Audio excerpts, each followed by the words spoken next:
All right, we are live. It is Can you World's. hear me? Yes, we can. Can you hear me, Beth? Oh, I can't hear you very well. All right. Welcome Hello, to hello. Oh, World's. there we go. Perfect.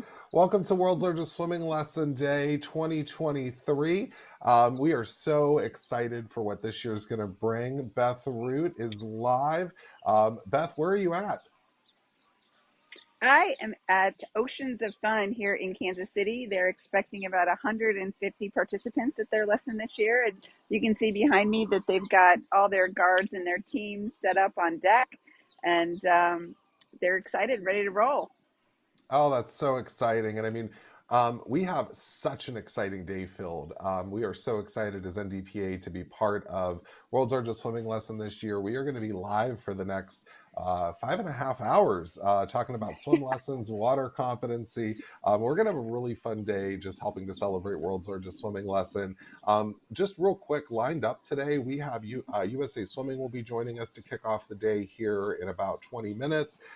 We're then going to go live to an international site down in the Bahamas with our friends Alyssa Magram, Kim Schultz, and Courtney Klein, who are on their swim outreach trip, working with children in the Bahamas, teaching them how to swim. We're then going to be joined by Safe Kids Worldwide.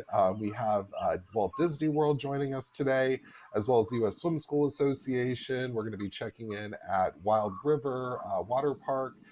The U.S. Action Plan and the Zach Foundation will join us a little bit later this afternoon, along with Swim Angelfish. And then we've got an amazing lineup for the afternoon. We've got Olympians Cullen Jones, Ryan Murphy, and Roddy Gaines joining us, as well as some international guests in Okinawa, Japan, as they celebrate World's Largest Swimming Lesson. And of course, our friends at Goldfish Swim School will be with us to end the day. So, Beth, how excited are you for this year's World's Largest Swimming Lesson? We are so excited. It's just really fun to feel the energy coming back into the lesson, coming out of COVID when we were broadcasting basically virtually, trying to share information with people in their homes so that they could share learn to swim and water safety information with their kids at home. And this year we really have people that are back fully open, fully engaged with their local communities, inviting folks out to participate. And we're excited. 18 different countries are going to be joining us this year. We've got more than 600 locations. And here in the US, I think we've got participants in 42 different states. So we're really excited and ready for a big, big day. Oh, that's so awesome. Well, you kind of took my next question, but tell me a little bit about this So year's event. What can we expect? What's is there anything new this year that we can expect? Obviously, our live stream is new, helping to celebrate virtually. mhm. But tell us a little bit about what we can expect this year. Well, I think the really fun thing about the world's largest swimming lesson is regardless of the type of aquatic facility or the connection that you have to water safety, you can figure out a way to be involved with this event and make it work for you. So for us, that means we get a huge variety of events and people engaged with the program. So we've got, as you mentioned, Disney Resorts in Orlando is they're conducting the lesson at Typhoon Lagoon, as well as at multiple different facilities at their resorts throughout Orlando. We've got the United States Marine Corps in Okinawa that is teaching Marine Corps families and actual Marines that need to learn how to swim because Okinawa is in the middle of the ocean. So they got to have some pretty good water competency skills to be able to enjoy recreation there. We've got swim schools. We have all kinds of water parks, like you see behind me here at Oceans of Fun. But I think there's well more than, I don't know, 100, 120 different water parks that host these events and all different sizes. We have folks also that will host the event in open water. So the country of India is very passionate about water safety, and they conduct a lot of their world's largest swimming lesson events in open bodies of water with all different kinds of ages of people. So yeah, we got a Well, little bit of something for everybody. this is what I love. I mean, we focus, especially NDPA in the United States, on our drowning issues here in this country, and learning to swim is obviously a critical component of prevention. But globally, I mean, we lose just a huge amount of people to drowning. Drowning is a huge global problem. I think the statistic is 90 or 92% of the world's drownings happen in low and middle income countries. And this is what I love about World's Largest Swimming Lesson. Well, one of the things I love about World's Largest Swimming Lesson One is of the big that anyone across the world can participate. You don't need to be in a pool. You can use open bodies of water or natural settings to conduct this as well. And I mean, I always think about Beth, I'm sure you're familiar with what they've been doing in Bangladesh. Bloomberg Philanthropies has been really involved in really going yeah. into communities and teaching in natural water settings. I mean, drowning is a huge problem in Bangladesh, and they're really Mhm. going out and teaching people in villages all across the country how to swim in their natural bodies of water. And I just love the fact that we can not just focus on what can be done at a beautiful water park where you're at or a community swimming pool, Mhm. but also anywhere natural water exists, you can learn how to swim. Absolutely. One of the other cool things that the country of India has really been doing through the Royal Life Saving Society there is they are focused on educating adults. One of the other facts that we hear over and over again is that if an adult or a parent doesn't know how to swim, then the odds that their child will participate in swimming lessons or will learn how to swim is hugely reduced. I want to say it's, you might know the number, 13%. Yeah, um, it's low. the odds, I think. So in India, they're helping to attack that issue by ensuring that they're teaching adults that may not know how to swim, and they're also teaching different things like rescue and CPR and emergency preparedness. So all of those layers of protection that we absolutely have to have in place to truly impact drowning prevention, they're working on in that country. So it's really exciting. Oh, that's so awesome. And Beth, before we play the highlights reel from last year, can you tell us a little bit about the Mhm. history of World's Largest Swimming Lesson? What year is this? How long has it been going? And what's the world record all about? Well, in 2010, we launched the world's largest swimming lesson event by setting a Guinness World Record. We did a multi-venue and single-venue record. We were out at Disney's Typhoon or Blizzard, no, Typhoon Lagoon, I believe, and set our first Guinness World Record with about 3,600 participants in 6 countries, I think. So we went on to set 8 Guinness World Records. We have 5 multi-venue Guinness records and 3 single-venue Guinness records. And then we got to the point where trying to deal with the process of managing a world record and working with Guinness, it was a lot of overhead, and we didn't want to have that be any sort of an obstacle for people to participate in the lesson itself. Because our goal is really to try to get as many individual people participating and then to share that information within their local communities. Um, and so we have stepped back from setting Guinness World Records. We continually work to kind of beat our own record in multiple different ways, but it was a fun stepping stone, a fun platform. And this year we're on to year 14. Hard to believe, like really hard to believe. Well, and I remember World's Largest Swimming Lesson back when it first got started, and it's just such an incredible way to remind people. Learning to swim is a process, right? So, it's not going to Mm-hmm. happen in one day, but to get the message out about the importance of learning to swim, and I think what we always need to bring into this is it's not just a life-saving skill, but it's something you can do for physical activity for your entire life. It helps with fitness. There's so many benefits to learning to swim just beyond the water safety perspective. I was literally looking up interesting facts about swimming to share with some folks that wanted to use them for social. And apparently, an hour of swimming burns 40% more calories than biking and 30% more calories than running. And you pretty much use every single muscle in your body when you are swimming. So it is absolutely one of the best ways to recreate and to exercise your body and stay in shape. Obviously, certainly good for those of us who are less excited about pounding our joints on the pavement. Yeah. So swimming is perfect for that. And as you mentioned first, we strive to tell people that our goal is not to to try to teach people to swim today. We know that that's not happening. The goal is really to get that message out to encourage parents to get their kids enrolled in swimming lessons and let parents know that it's a lifelong process. I mean, your children's bodies keep changing. So just because they had swimming lessons when they were in third grade doesn't mean that they don't need to continue working on those skills and building their capabilities. So you as your body changes, your body needs to be reminded how it should move in the water to be as safe and competent as it can be.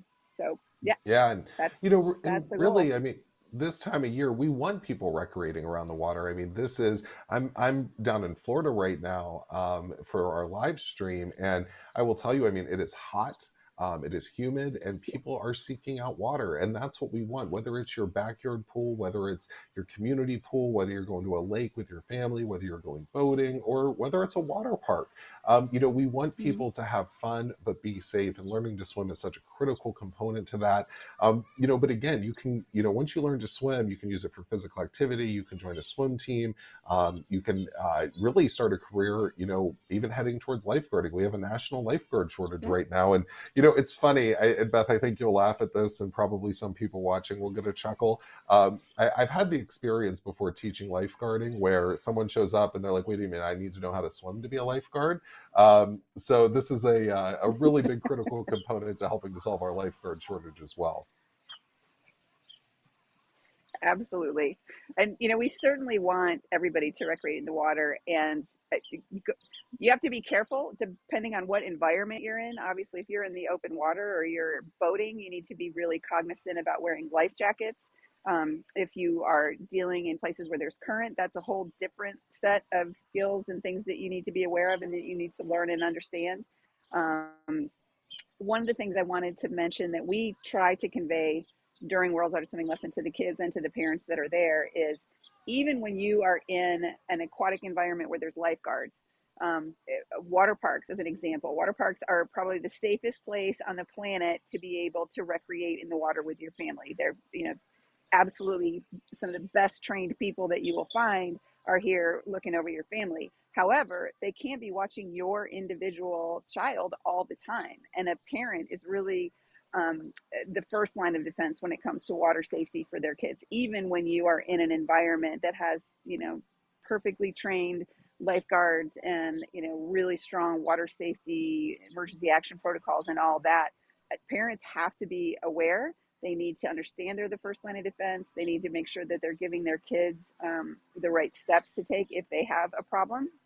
And we also have to make sure that people are providing constant, capable supervision. So we really echo that message a lot to the parents that are participating, to the kids, telling them that you need to make sure that you have an adult watching you. Because we know that oftentimes if everybody's watching the kids, then nobody is watching the kids. And that's when we have problems. So that's another key message that we really try to get out there. Absolutely. Well, let's get everyone really excited for the day. I want to show the highlights reel from last year's World's Largest Swimming Lesson because it just shows the far-reaching nature and just really how fun this event is. So I'm going to ask our control room to go ahead and roll the highlights reel from last year, and then we'll join Beth back for a little bit more conversation.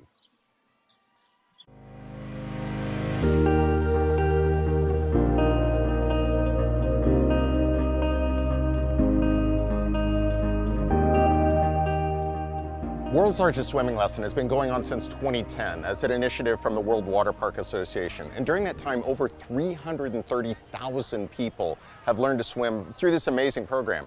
Well, right now, thousands of young swimmers around the country, they're participating in the world's largest swimming lesson. Yeah, it's kind of cool. Right here in Central Florida, there are several aquatic centers and water parks. They're hosting their own events, and that's where we find Amanda McKenzie joining us live right now at Island H2O Water Park. Even the most experienced swimmers can find themselves in trouble in the water. Today, people across the country are learning the importance of safety at the world's largest swimming lesson. Thousands of kids and adults met at aquatics facilities around the world for the 13th annual World's Largest Swim Lesson. Happened Thursday. Now, kids learned how important swimming safety is and also how swim lessons can save lives. Take a listen.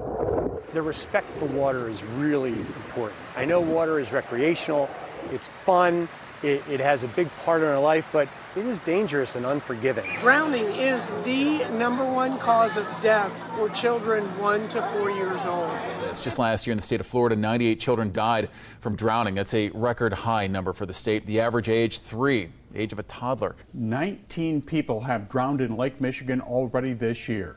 According to the CDC, there are nearly 4,000 drownings a year in the U.S., and Texas comes in as second in the country. Drowning takes less than a minute and hardly any water. Monique Watts learned how quickly it can happen after her son nearly drowned. He was in the 1 feet and then stepped out too far and that fast. Since then, she's enrolled her kids in swimming lessons, and today they're taking part in the world's largest swimming lesson.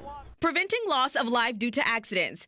Carolina Harbor Water Park at Carowinds participating in the world's largest swimming lesson. While the Black Mountain Aquatic Complex saw a few dozen kids today, the entire event sees a turnout of tens of thousands of kids in their communities over the course of the day. The goal, everyone, teaching pool safety. We need to make sure that parents are being vigilant and watching their kids, even when lifeguards are on guard. I think that making sure that we disconnect our phones and that we're watching our kids in the water all the time is really important. I want to stress to parents, you need to keep your eyes on your kids at all times if they're near the water. You are a CEO, you're constant eyes on. Even though you have pools that are lifeguarded, you as a parent, you have the primary responsibility for that, and sometimes that's mistaken.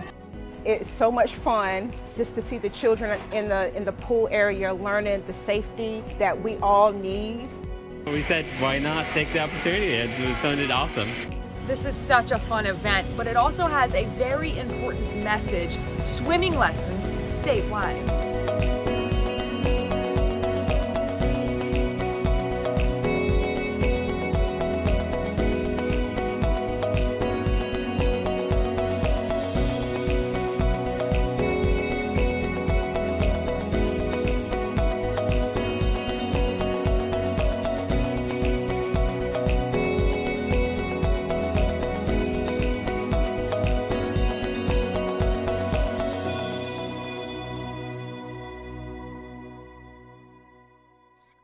I gotta say, I love watching that video. I could watch it on repeat all day because it's just filled with, the importance of swimming lessons, but just showing how fun this event is today. I mean, learning to swim is such a fun thing to do.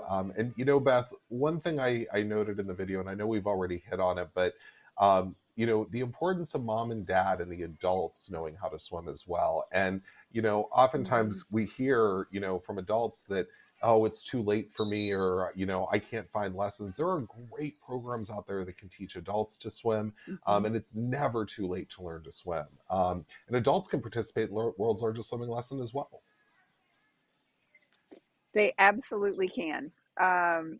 We have kids of all types, all ages, parents included. And I think one of the things that we've found is that sometimes the world's largest swimming lesson special event gives a parent an excuse. It gives them an opportunity to take that step and get involved in a swimming lesson when they don't know how to swim. It helps them be brave. It helps them step up because they can do something special with their kid. So we have had a lot of success stories like that. Oh, that's so awesome. And Beth, I know you are at Oceans of Fun Water Park, and it looks so much fun. I'm actually kind of jealous myself because I am in our headquarters studio for the day, doing interviews all day. It looks so much fun behind you. Can you talk a little bit about Oceans of Fun and what they're planning on doing today? So they have, I think, 150 kids registered for the lesson this year. And like many of the water parks that participate in this program, they often will bring kids in, families in, and then they will enjoy the park the rest of the day. So it's a great opportunity to get out. It's always fun to be in the water park early in the day. Lots of our locations will conduct the lesson before regular operating hours. So you get to be in the park when it's not very busy. And it's just a really fun vibe. We have tons of guards and staff, and they're super excited about it, and music playing, and everybody just has a great time. So next year You we'll know, have to try to put you on location somewhere. I know, and you know what? I mean, I don't even know if I could sit in front of the camera, especially if there's no lines for the water slides. I mean, that's exactly where I'd be headed all day. That's right. You know, and again, that's what I just absolutely love is all the different venues this takes place in, and you know, really just that incentive to say, hey, come enjoy the park for the day. You know, participate in this, learn a little bit about the learning to swim, its importance, and you know, really make it a fun family recreation day around the water. I think that's so awesome. We have properties that often will do like a special promotional ticket giveaway. Maybe they work with a camp. They bring in an organization they might work with, like Boys and Girls Clubs or Y Camp or other day camp groups that either don't have access to lessons or whose families can't come to a park like this on a regular basis. And then we have other properties that will just, if you're willing to come out and participate in this water safety event, then we're going to incent you. We're going to give you a free ticket to come back. So everybody does it a little bit differently, but we find it's pretty much a win-win. Well, and Beth, for any facility or aquatics manager or even parent who's watching this and is wondering maybe how they can participate in World's Largest Swimming Lesson, you know, obviously today's the day this year, but if, you know, we have someone who is just so inspired and wants to participate in the future, it's really easy. You guys make it really easy to host World's Largest Swimming Lesson. Can you talk a little bit about that? Yes, absolutely. We want as many people hosting and participating as we can get. If you are looking for a location, even if you just kind of want to see what's happening in your community today as it's going on, you can go to WLSL.org, World's Largest Swimming Lesson.org. And up in the right-hand corner of the page, there is a Find a Local Event button. And you click on that and you can search for local participants by zip code even or by state. And then registration will open as soon as we can get it ready once we recover from this year's event. And we encourage folks to join us. The event generally is the third Thursday in June. So mark your calendar, save the date now, and come join us, be a part of it. Oh, that's so awesome. And we have we had a comment and I think I lost it, but oh, there it is. Oh my goodness, we have the One Eleuthera Foundation ready to go. They're watching us down in the Bahamas. We'll be joining with them here in a little bit. We have Deep River Water Park who's watching. They're ready to go for their World's Largest Swimming Lesson. And it just, you know, really exciting to see all the participation from across the country. Beth, tell us a little bit, you know, what can we expect to see? When can we see some of the highlights coming in from today? And tell us a little bit about just some of the events happening around the country. Well, it's the event starts rolling basically around the globe when you know, at the beginning of January 22nd, the first hours, if you will. So the U.S. Marine Corps, I believe, they had started their lessons by 6 o'clock last night here in the U.S. They were already rolling and producing their program. So we start to see video and photos shown up on social, and then they feed stuff to us kind of as quickly as they can. Probably the easiest way to see things popping up is to check it out online on social, on Instagram or Facebook, or there might be some stuff on YouTube as well. And that's where you'll see the first highlight reels, the first photos popping in. We're seeing quite a bit of that already in our feeds. And then throughout the day, as we get information, we're going to come back and share some more with you guys. Well, that's exciting. Yeah, we're hoping we can get some highlights in the last hour of our day. You know, and again, we have such an exciting day planned in the live stream. I know Beth is going to be traveling around to some different sites, and she'll be joining us throughout the day to give us some updates. We also have coming up here in just a couple minutes, Tina Desart with USA Swimming will be joining us. Then we'll be going live to Alyssa Malgrim, Kim Schultz, and Courtney Klein down in the Bahamas at the One Eleuthera Foundation. And then Safe Kids Worldwide joins us. Disney World hosting their event at Typhoon Lagoon. We'll be talking to Taji down there and hearing all about what Disney's doing. We have the U.S. Swim School Association, Swim Kids in Atlanta, Wild River Water Park, U.S. Action Plan, and the Zach Foundation will be joining us.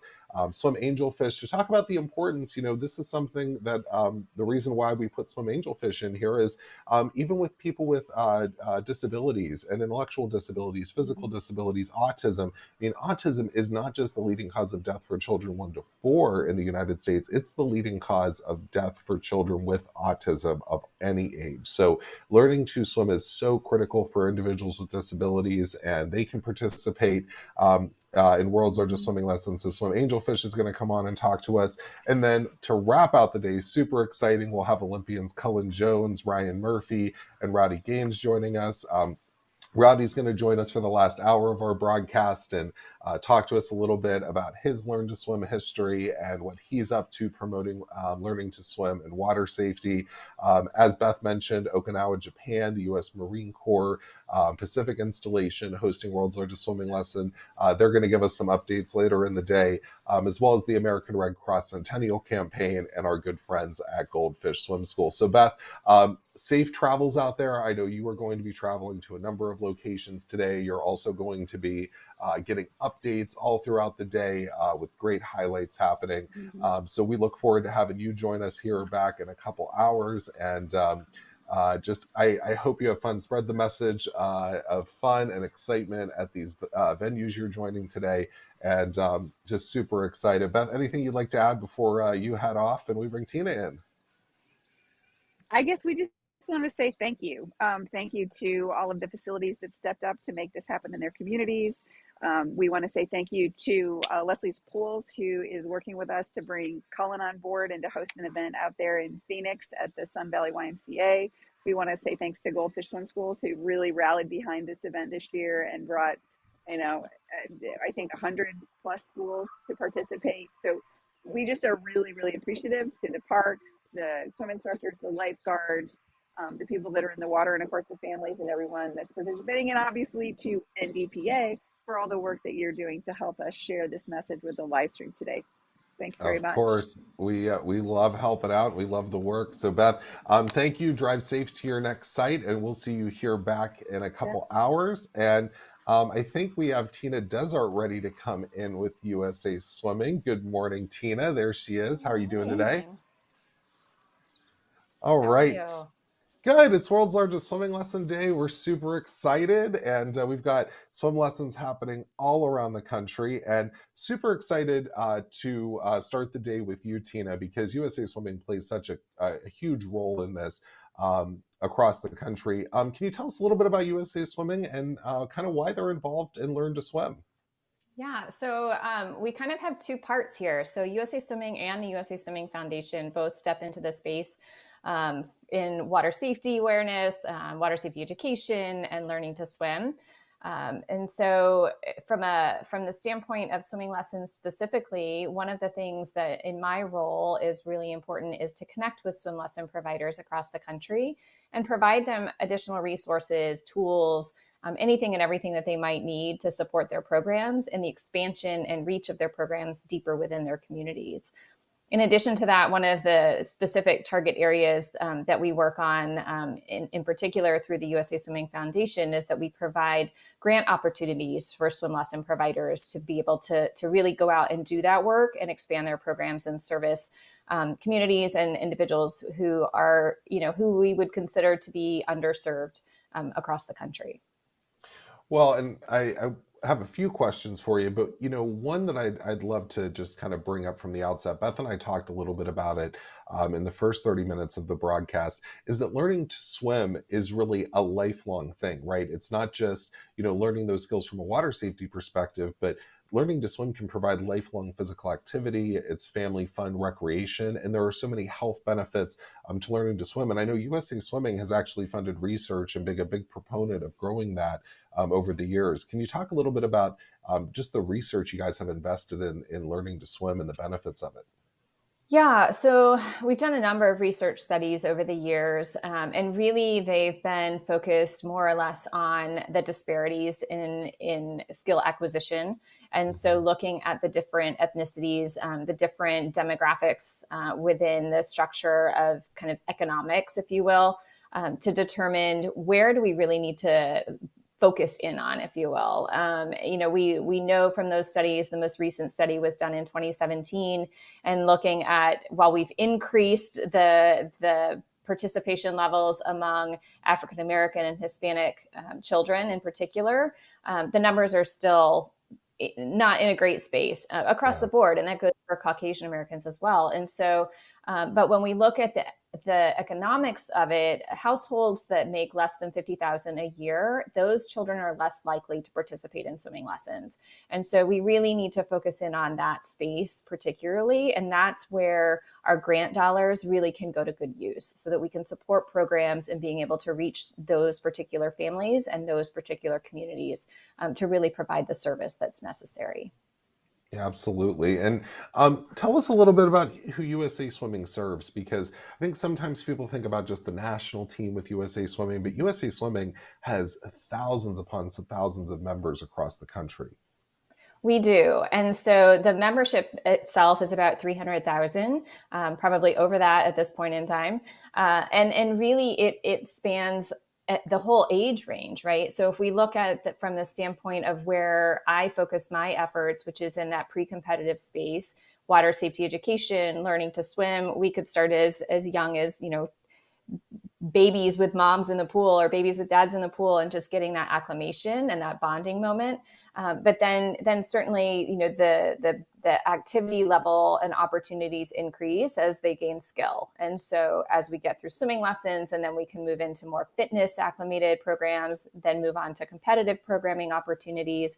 And so, that can range at any age. Children can step in, or kids can step in at any point. But certainly, up through the national team is the opportunity that's available. And I think one of the things, as you already mentioned, that we really want to be able to hone in on, in particular in that pre-competitive space before they get into competitive swimming, is really about how can we get people to enjoy the water, right? We need to have the life-saving skills, but then also it opens up so many doors and opportunities, right? Competitive swimming, obviously, we're a little bit biased that we would like to drive everyone in that direction. But certainly being able to kayak or go to the pool party down the street, or, those kinds of things, swimming and learning to swim certainly opens up those opportunities for kids who maybe otherwise wouldn't have them. Well, and I'll probably be saying statistics on repeat today, so people are just going to hear it. But learning to swim in that 1 to 4-year-old age range reduces the risk of drowning by up to 88%.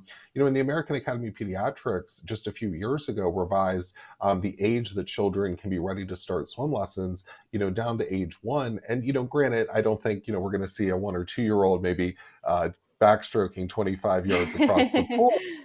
But it's about learning basic aquatic skills. And I think that's the important thing to keep in mind, right? It's learning to swim doesn't happen overnight. It's a true progression.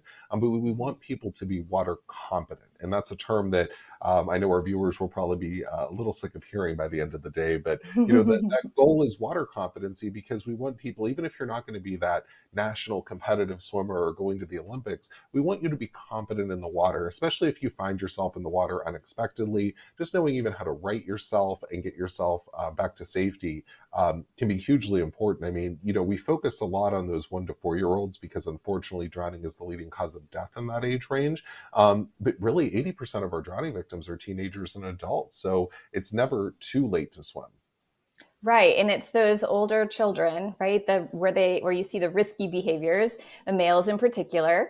We own that. Yeah. Absolutely. But really being, like you said, the water competence piece of it isn't necessarily about swimming 100 yards as fast as you can, right? It's about the water competency, being able, like you said, to right yourself, to get back to the wall, to get back to a safe space. And then also understanding that water competency is a lifelong thing, right? It is not a check the box. You're going to take a swimming lesson for 2 weeks in the summer and you're done.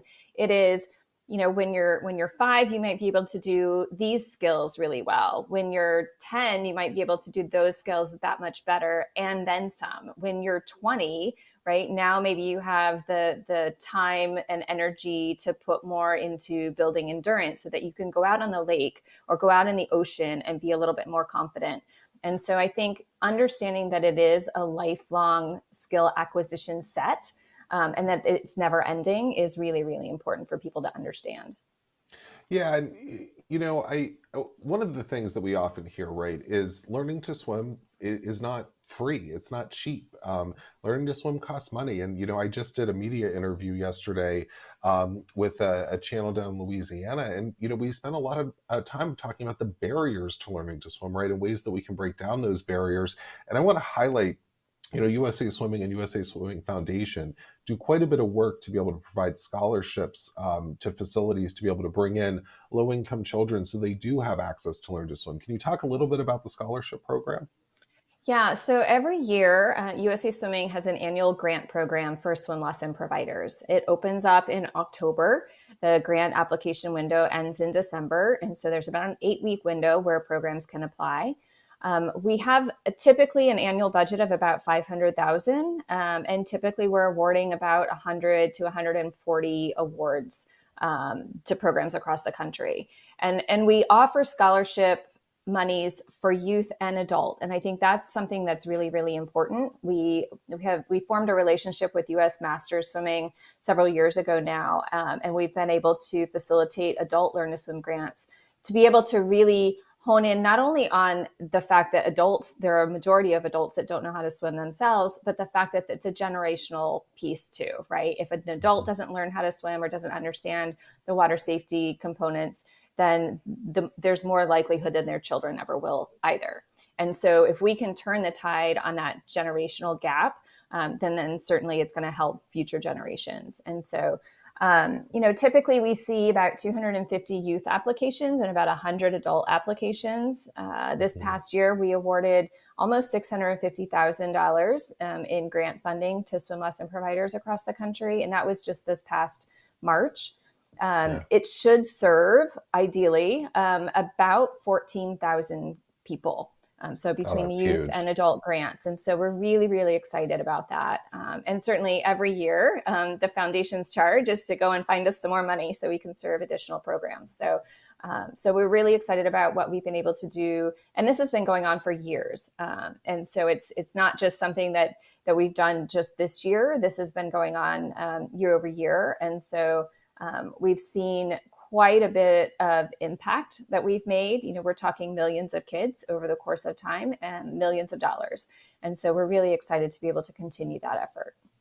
Oh, that's awesome. And, one of the things I also like to highlight too with this lifeguard shortage we hear quite a bit about, and, COVID did affect the aquatics industry. I mean, you and I are both, some pretty big players in the aquatics coalition that really helped to, write guidelines and provide support to facilities as they move through COVID and their shutdowns and getting facilities reopened. But, one of the things I hear across the country is not just the lifeguard shortage, but almost a swim instructor shortage in a way. And, part of that can be that, I always say facilities are going to operate their base operations first, right? Programming is often second, and that's where that learn to swim component comes in.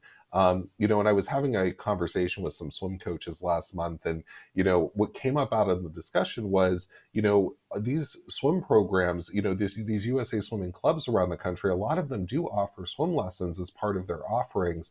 And, it's a really great place where we can actually grow capacity and learn to swim as well. I mean, how many clubs are there in the USA Swimming Network now? I believe there are about 3,000 clubs across the country. And honestly, we have this swim lesson finder, swim team and swim lesson finder on the USA Swimming website. Go to usaswimming.org. And a parent can just type in their zip code and it will populate all of the swim teams and the swim lesson providers within the radius that they select, whether it's 10 miles or 30 miles or 50 miles, depending on how far you're willing to go. But that's one of the benefits, right, for us and for our clubs and for our swim lesson network, is that we can help to market those programs to families.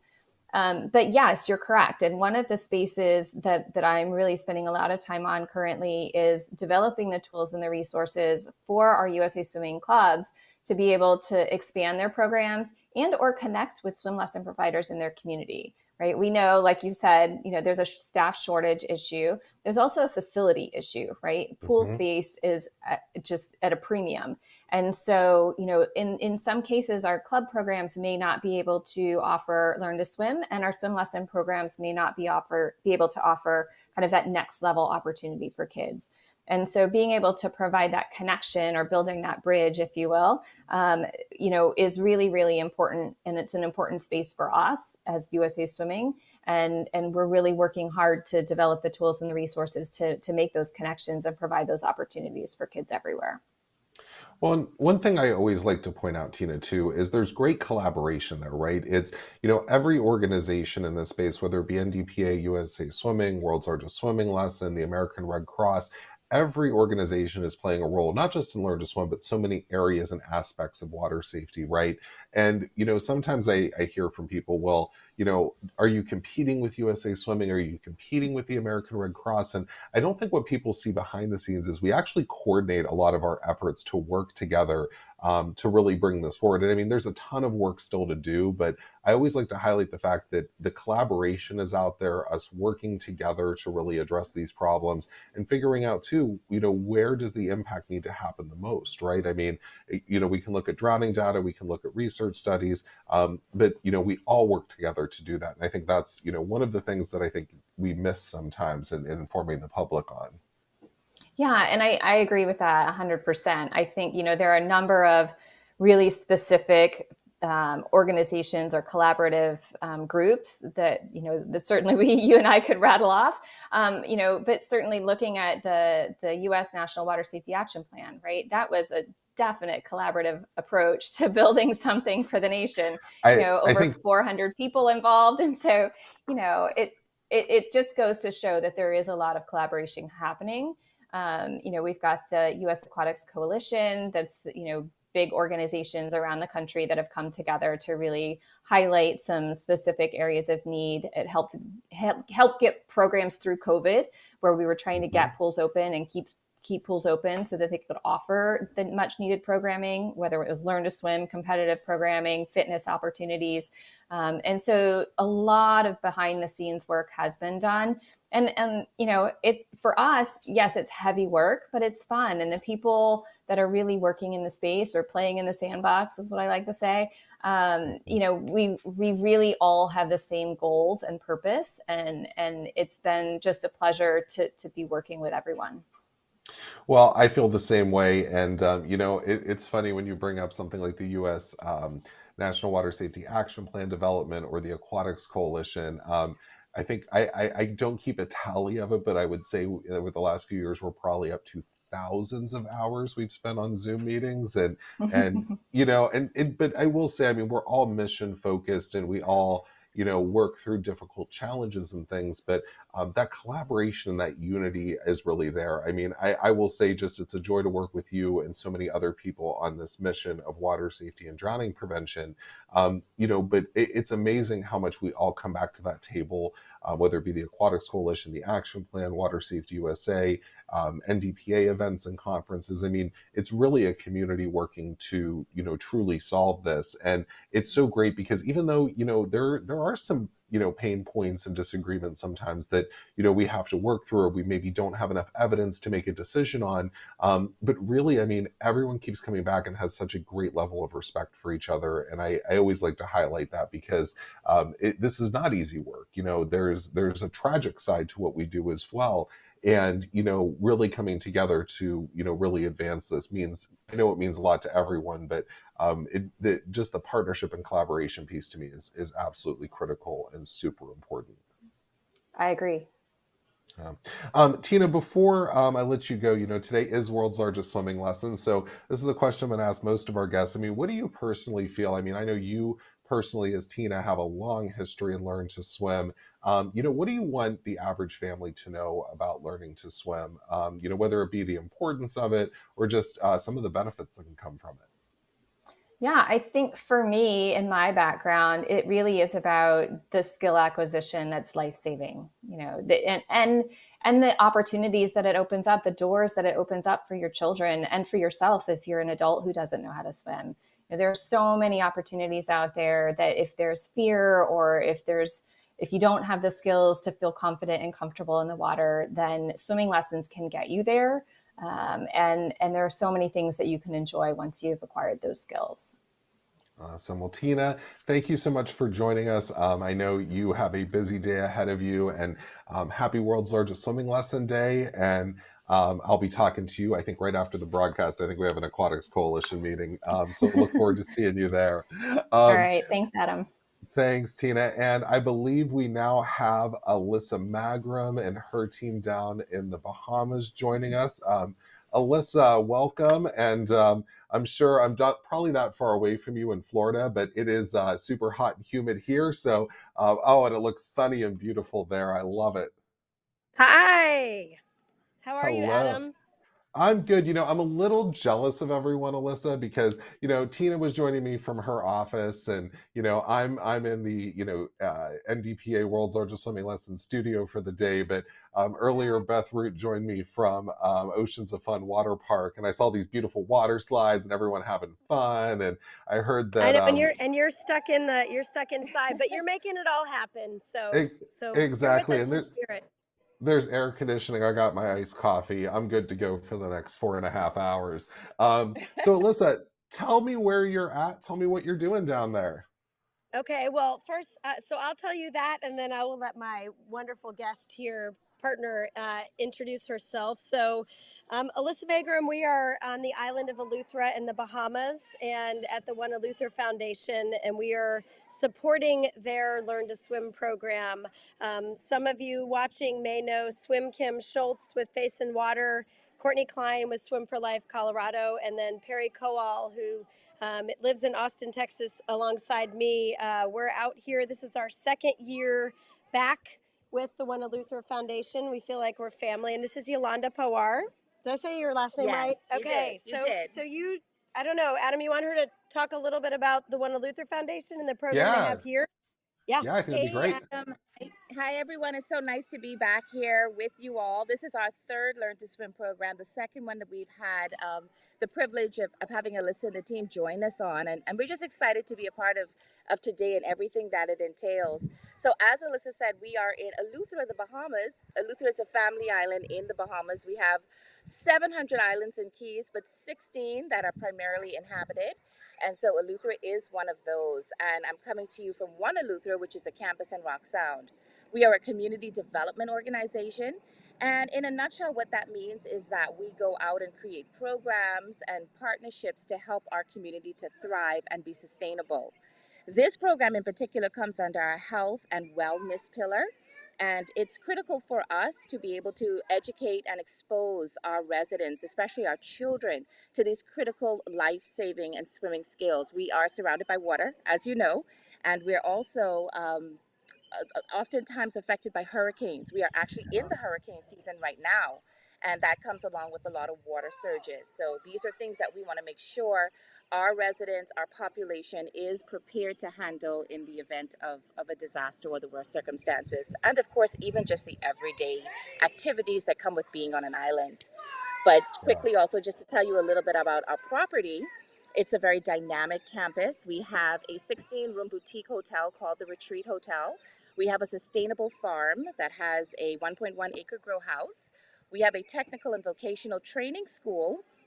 And we also have a farmer's farm-to-table restaurant. So all of it is right here at one location on campus. And the kids right now are swimming in our 25-meter saltwater sparkling crystal pool. Yes, and they're behind us, and we will see them. They're getting started. Okay, let's see if we can do this.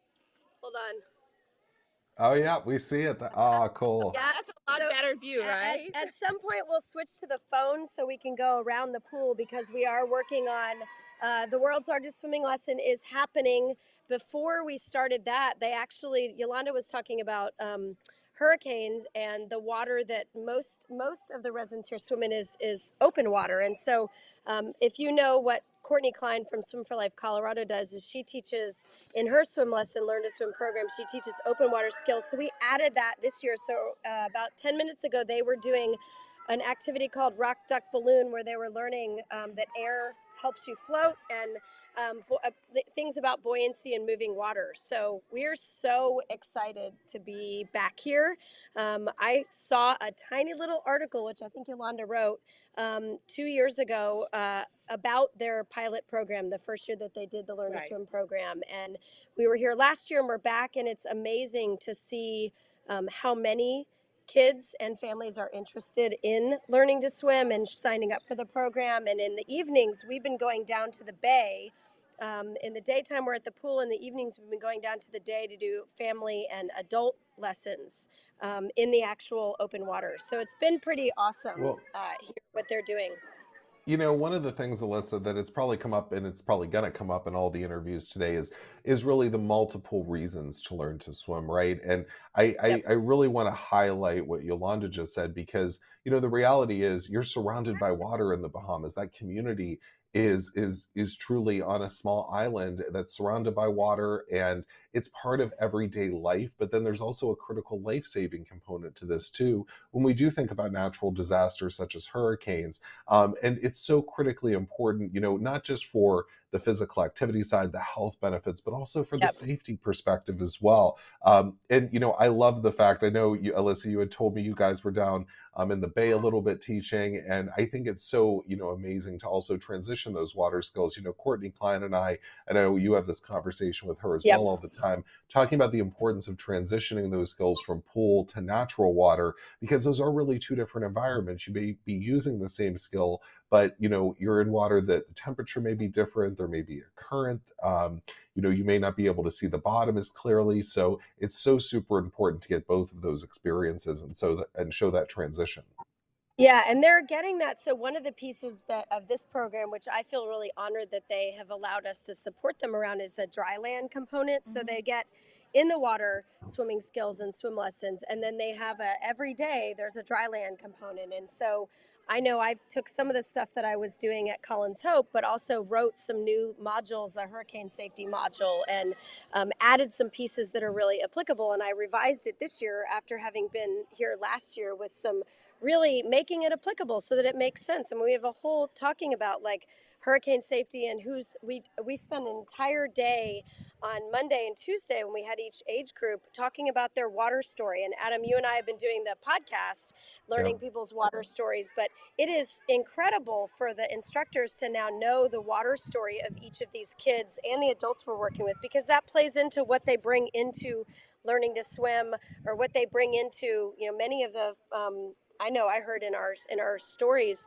people that have been pushed into water or who have been impacted were part of Hurricane Dorian when that came through here a couple of years ago, and that plays into whether or not they can, what they bring into learning to swim, whether that's trauma or panic or fear. So I know you and I talk a lot about that on the podcast.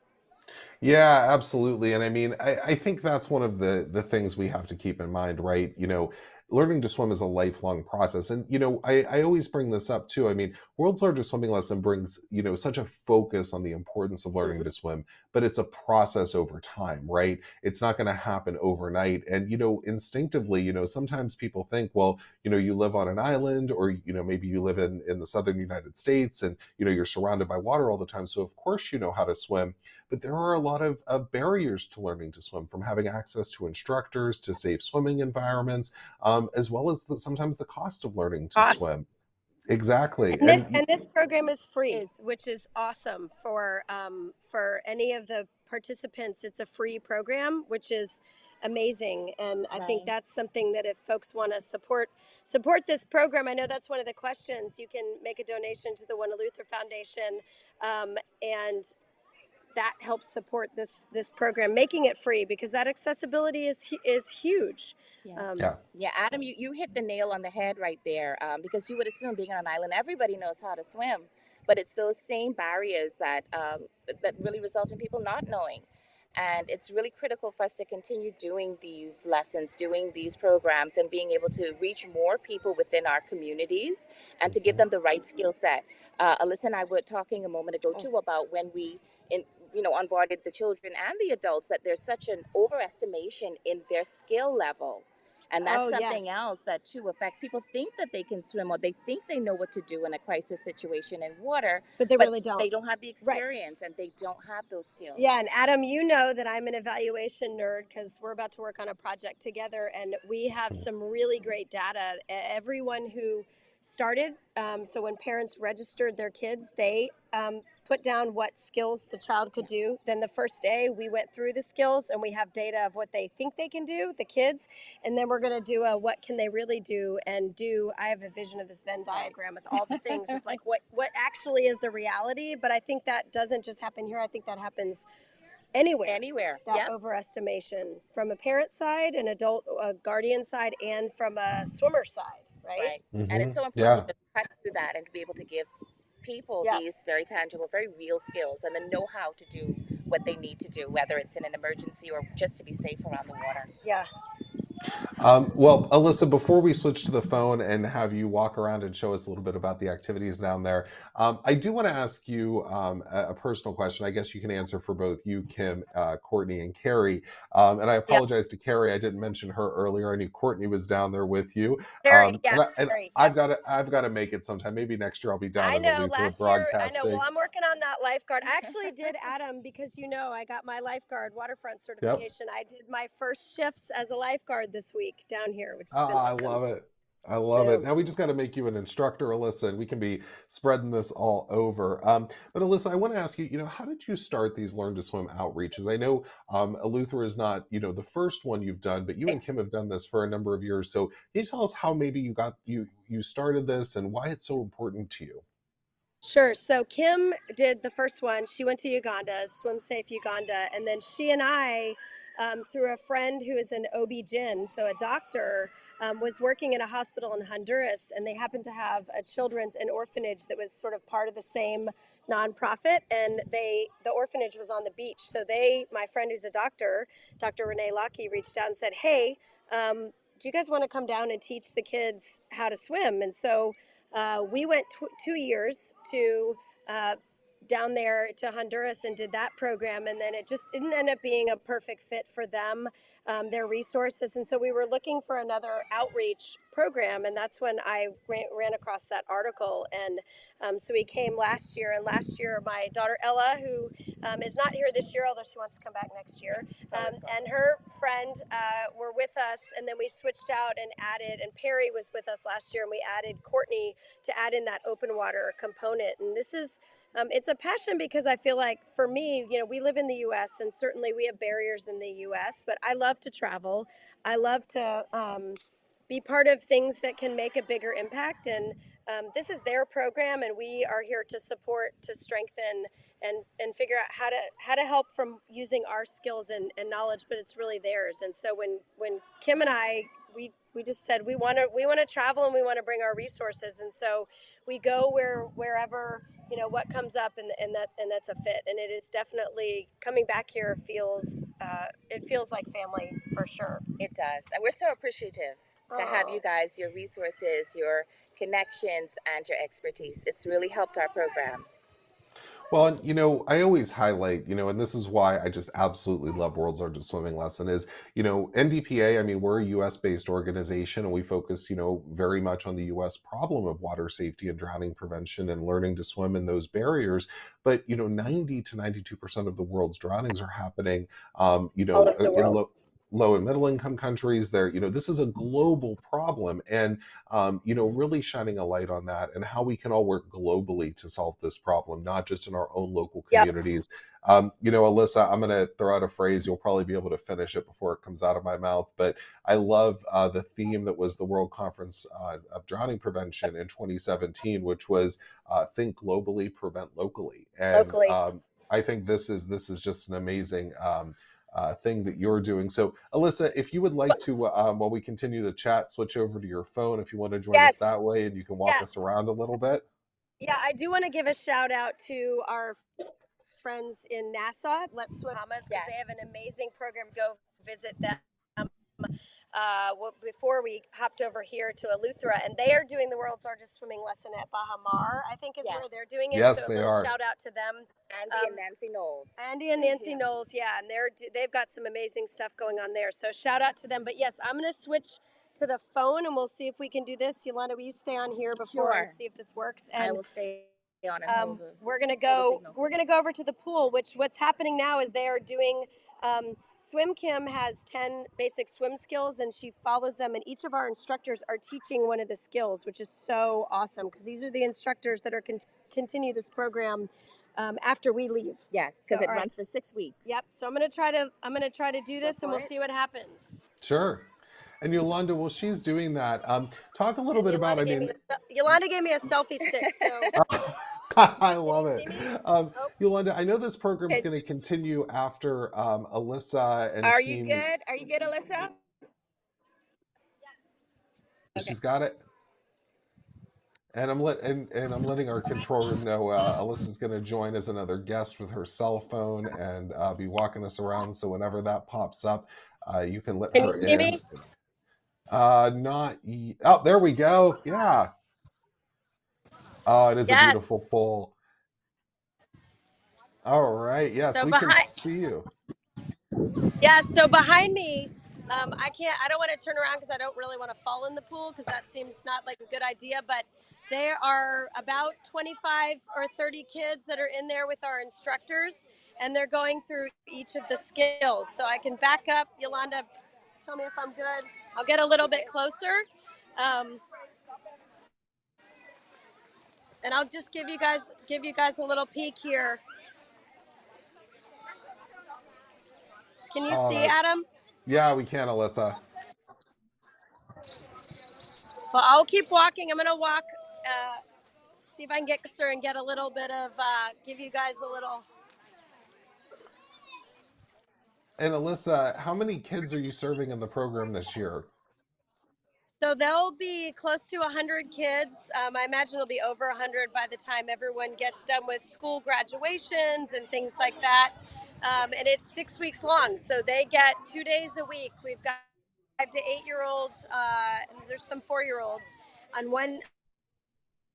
2 days, Mondays and Wednesdays, and then 9 to 14 on Tuesdays and Thursdays. So, and they have a demand for this program. They could serve probably a lot more people. It's just getting the resources to the program to make sure we have enough adults and instructors that are able to be in the water with them.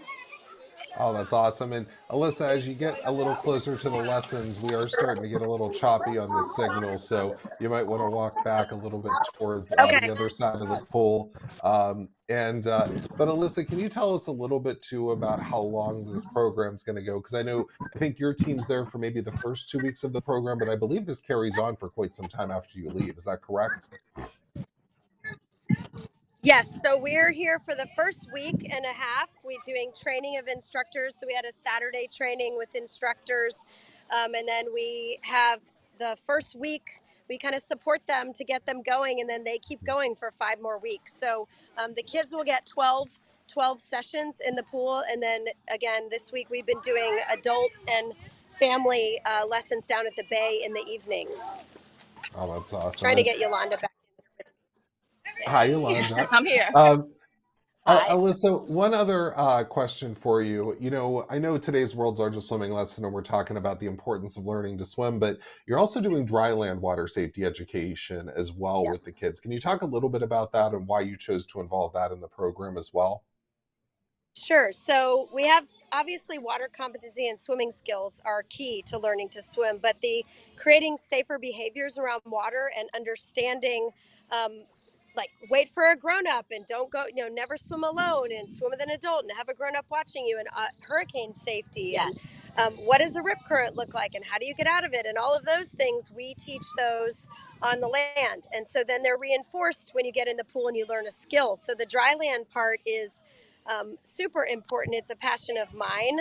I'm getting better at I'm continue to learn and gain skills as a swim instructor and as a lifeguard, because that's kind of been my role this week here, is being more out of the water than actually in the water. But those dry land skills, you can create those safer behaviors, create that water safety knowledge, increase the knowledge. And so then when they get in the water, when they're at the bay, when they're in a situation, if they're on a boat, we talk about life jackets and how does a life jacket fit if it's tight like a hug, and they get to experience that, and then they take it into the water so that the dry land pieces are reinforcing what happens in the water. I mean, I think obviously the swimming skills and the swimming lessons, I love when they go hand in hand with the dry land out of water.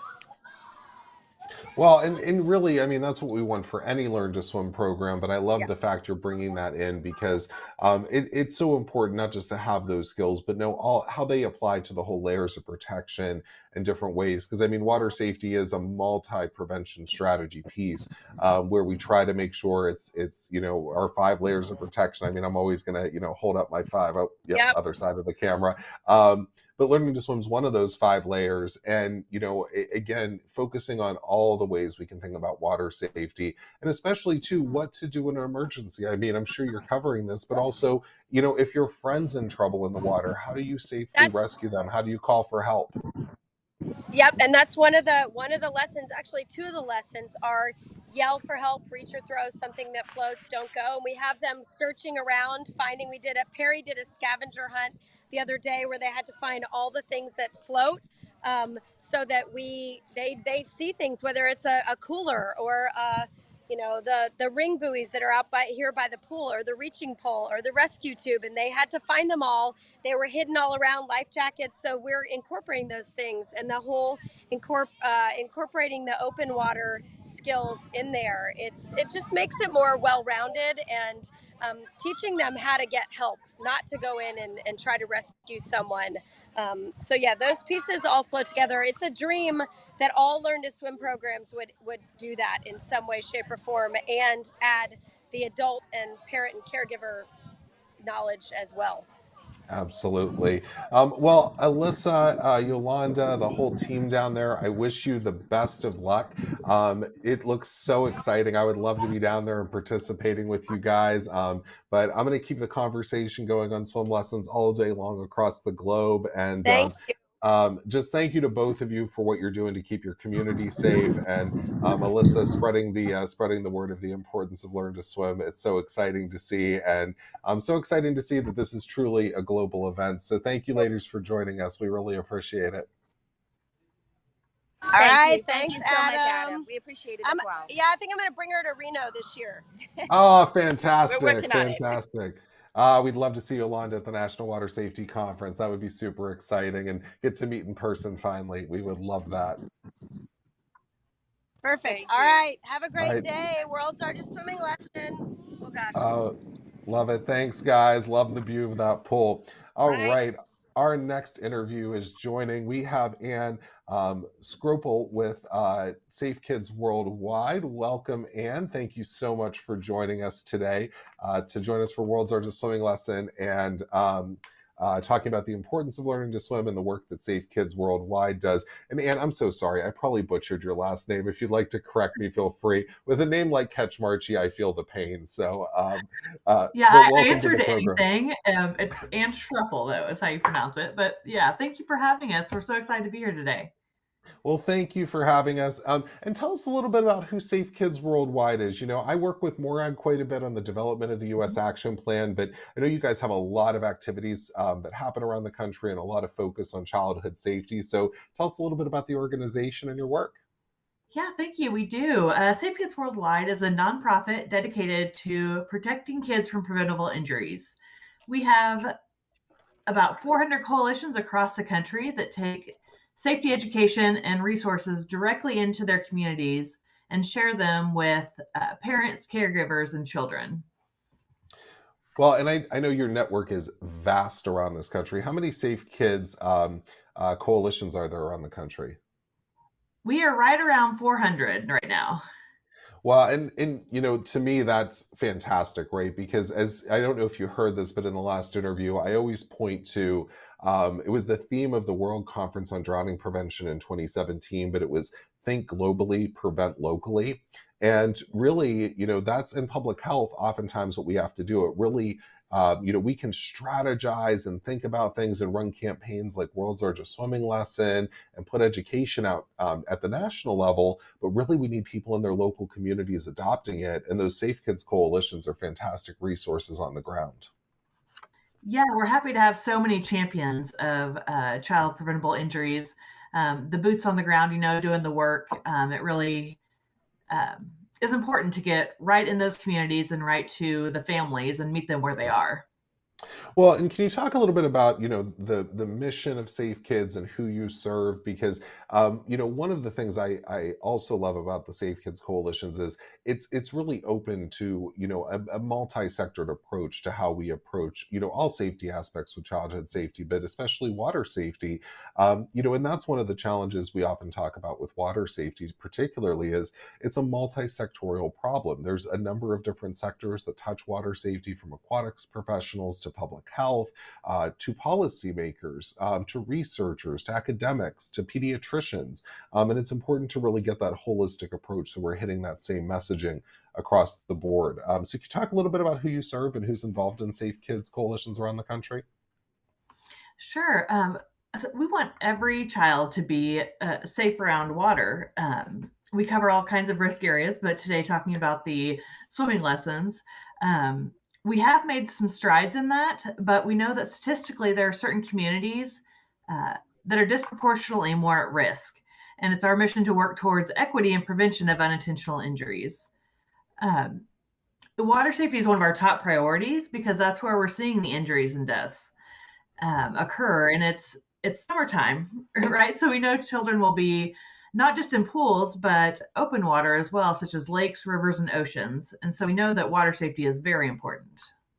Well, and one of the things that I don't realize, or I don't think people realize with Safe Kids Worldwide, is it's not just the coalitions, but you mentioned some of the research, and NDPA does this. I know, working on the U.S. Water Safety Action Plan with MORAG. And the rest of the team, we really try to be evidence-based, right? And really look at what the data is showing us of how these injuries are happening to help inform our prevention measures. And, I don't think what a lot of people realize is Safe Kids does quite a bit of research, in water safety and other areas of childhood safety. I mean, a lot of the statistics that we put out are actually from Safe Kids and the work of your office at Safe Kids Worldwide. Yes, we have a wonderful research team led by Marag, and we're so excited to have her as one of our colleagues. She and her team do a great job of, making sure everything we do is evidence-based. We want to make sure we are addressing the problems that need the attention. Mm-hmm. Go ahead. I was just going to say that, drowning is the leading cause of injury-related death among children between 1 and 4 years old.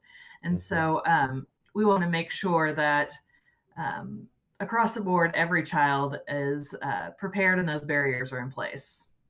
Well, and you mentioned too some of the disparities we see, right? For 1 to 4 year olds, drowning is a super high risk. But oftentimes when we just look at general statistics, right, and we're looking at all races, we see from 5 to 14, that's actually the lowest drowning risk of the lifespan. However, when we look at, the different race categories, African American and Black children age 5 to 14 have a huge drowning rate compared to Hispanic, white, Asian populations within the country. And really looking at the data that we're seeing and being able to focus our programming in this, and there's a number of reasons, why we're still working on barriers across, different groups across the country and trying to break down barriers to access and learn to swim. Some of this is cultural, some of it's financial, some of it's an aversion to water. There's a number of reasons for that. But, in the next hour, we're going to be talking to Swim Kids in Atlanta, who's a nonprofit who's focused on breaking down those barriers and getting more African American and Black children involved in water safety and learning those important skills. Really, that's what statistics can paint us a number of different stories, but that's what I kind of really love about working with Safe Kids, is being able to break down those nuances in the data and really use those to inform our prevention efforts. But then also, with the Safe Kids Network, you're taking that information and really funneling it out to all your coalitions and helping them really make their communities much safer. Yes, absolutely. We know that, risk, as you said, is unequally distributed by all kinds of social drivers of health. Hmm. So we want to make sure that our safety information is getting out to those groups that have been historically marginalized and underserved, so that they do not face a higher risk of injury and death. Um, Kind of piggybacking onto what you said, for example, we know that Black and African American children die from unintentional injury at 1.8 times the rate of white children. Um, it's really important to safe kids that we work on this equity piece and make sure that all children are protected. Absolutely. Well, before I let you go in, one of the things that I ask all of our guests today, today is World's Largest Swimming Lesson. We're celebrating the importance of learning to swim, not just here in the United States, but as you saw in our last interview, globally, and getting people all around the world learning to swim, because drowning is not just a US problem. Actually, it's a much larger problem globally, which really pains me to say because we have such a problem in water safety within the United States, and in low and middle income countries, it's such a larger problem. But a lot of the prevention strategies, remain the same. And one of those is learning to swim. So, could you share with us, what do you think is the most important thing families need to know about learning to swim today? Um, we know that enrolling your child in swimming lessons is one thing families can do to prevent drownings. Um, that's so important. That's why we're part of this today. Um, Mhm. we also want families to know they need to be choosing a water watcher when children are swimming or in and around water. We also want parents to learn basic water rescue skills and CPR. We know that the more barriers and layers of protection you put up to prevent drowning, the safer your family will be around water. Yeah, and we don't want people relying on just one layer of protection, right? Because when you rely on the reason we actually, focus on layers of protection when it comes to something like water safety is layers can break down. Even if you're a competent swimmer, you can find yourself in a dangerous situation. A child can climb over a fence. There can be lapses in supervision, but the more layers that we have working together is so critically important to really reducing that risk of drowning. Absolutely, yes. Awesome. Well, Anne, thank you so much for taking time to join us today. We really appreciate it. We love our partnership with Safe Kids Worldwide. And we're going to be talking with Megan Farrar a little bit later. She's with Morag right now at Capitol Hill, talking about the U.S. National Water Safety Action Plan. So we're going to talk with them here in a little bit. But Anne, thank you so much for joining us, and happy World's Largest Swimming Lesson Day. To you folks watching at home, we're going to take a short 10-minute break, and then we will be back on the live stream here at 11 o'clock with our friends at Walt Disney World. We'll see you here in a few.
All right, welcome back, everyone.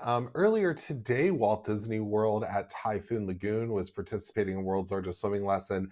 Beth Root and I caught up with Taji at Typhoon Lagoon to talk a little bit about Walt Disney World, why they participate in World's Largest Swimming Lesson, and to talk about their event. We're going to kick it over to our interview with Beth, Taji, and myself right now. All right, everyone, we are super excited to have Taji at Walt Disney World at Typhoon Lagoon joining us.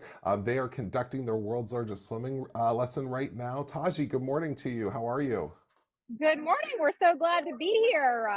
First thing in the morning at Disney's Typhoon Lagoon.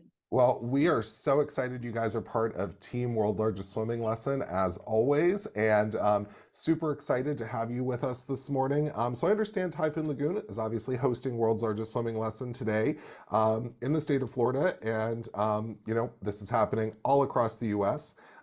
Is the lesson taking place exclusively at the water park today?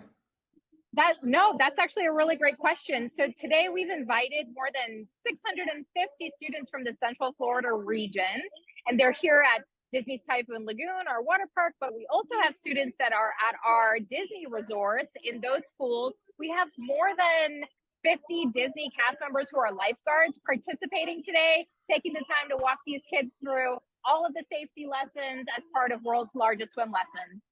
Oh, that's so awesome. We are so excited to have Disney with us again this year, Taji. I know in addition to all those kids that you have joining you both at Typhoon Lagoon and all across Disney resorts, you guys have a pretty special guest that you brought in this year to join them. We did. Actually, she's here in our pool with us this morning. She welcomed the kids. We invited Maritza McClendon, and she is a Olympic swimmer who was the first African-American woman to make it on Team USA and is a world record breaker. She won the silver medal in 2004. She spent the morning welcoming the kids, talking to them about water safety, and also how she was inspired by swimming. And that led her to her very successful professional career. And she's going to spend the rest of the day here at Disney's Typhoon Lagoon. So we're so excited that she was able to come, spend some time with the kids, and then also kind of showing in true fashion what it's like to be out in the water. Oh, that's so fantastic. Awesome. Well, and I'm a huge Disney fan, so I love that you guys participate in this event. And I really love the fact you're bringing in, kids from the community that surrounds Disney to really highlight the importance of swim lessons. I know Disney has actually participated in World's Largest Swimming Lessons since its inception. What makes your organization want to do this event every year or participate in the event every year?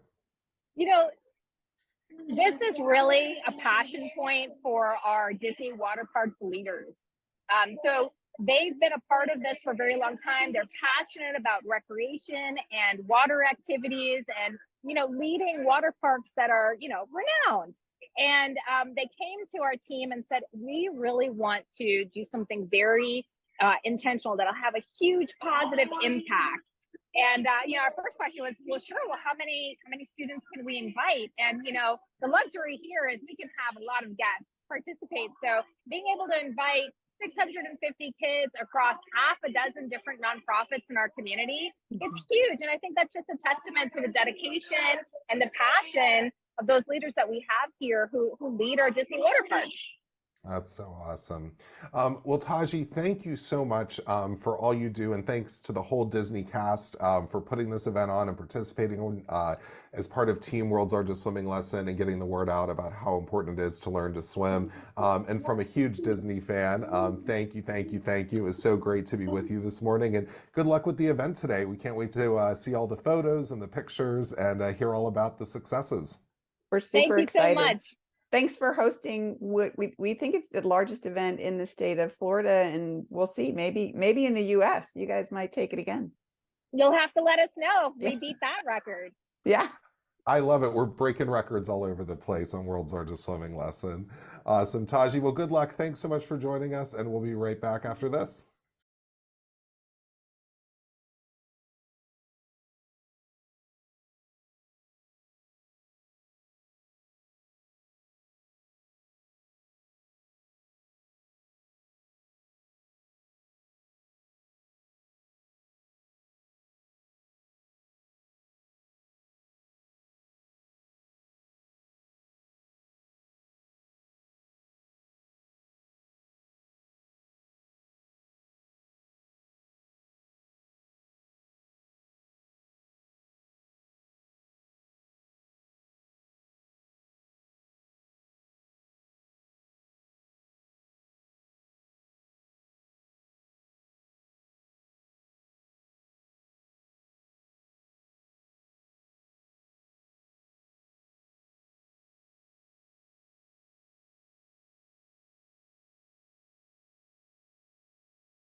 All right, everyone, welcome back. Thanks so much for sticking with us on World's Largest Swimming Lesson in our live stream today. A little bit of a schedule change. We were going to have Christina Martin with Swim Kids in Atlanta joining us right now, but we had a little bit of a signal issue, so she's going to be joining us a little bit later on today. So right now, we're going to actually kick to an interview that we actually did last night with our friends in Okinawa, Japan, at the U.S. Marine Corps' Pacific installations. They were celebrating World's Largest Swimming Lesson last night. Would have been morning in Japan on the 23rd. So we talked with Carly and Jason about what they're doing at the Marine Corps base. So we're going to let that video roll, and then we'll be back here at 11:40 with an interview with the U.S. Swim School Association. Stay tuned for that and enjoy the video. All right, we are joined by Jason and Carly, who are in Okinawa, Japan at the U.S. Marine Corps Pacific installation. Guys, how you doing today? Great. Yeah, we're doing awesome. Well, I think everyone's going to know, probably because I'm wearing a different colored shirt, that this is a recorded interview, but it is, what time is it there in Japan? It's almost 8 a.m. over here in Japan. Almost 8 a.m. So it's still Wednesday here in the U.S., but you guys are getting underway with World's Largest Swimming Lesson. Tell us a little bit about why you are doing the event this year.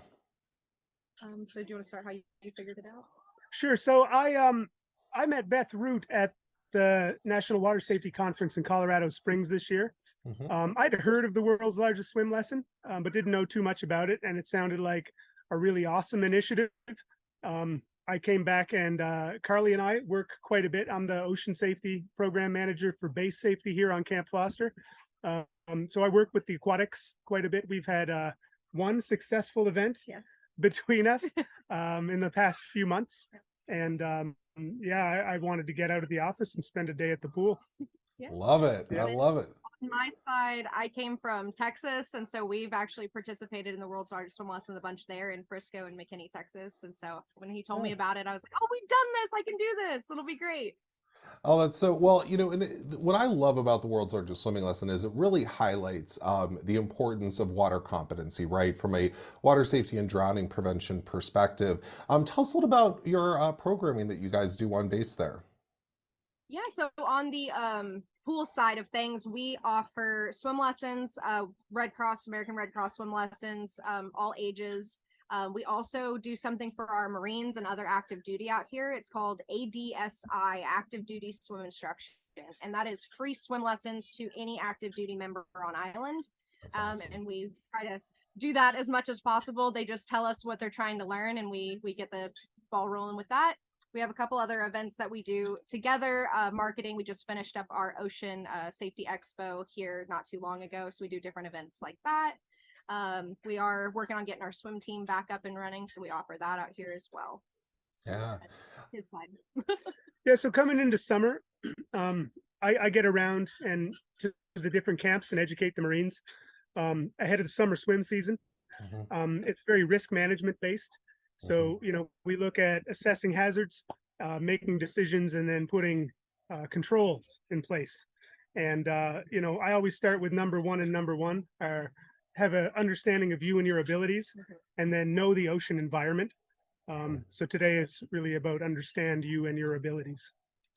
Yeah, and I think, you know, one of the things that we highlight at the NDPA is, you know, not just the importance of water competency, but water competency for different environments, right? Because swimming in a pool versus swimming in the ocean, granted it's the same thing you're doing, but it's a completely different environment, right? So how do you guys manage that pool to ocean transition?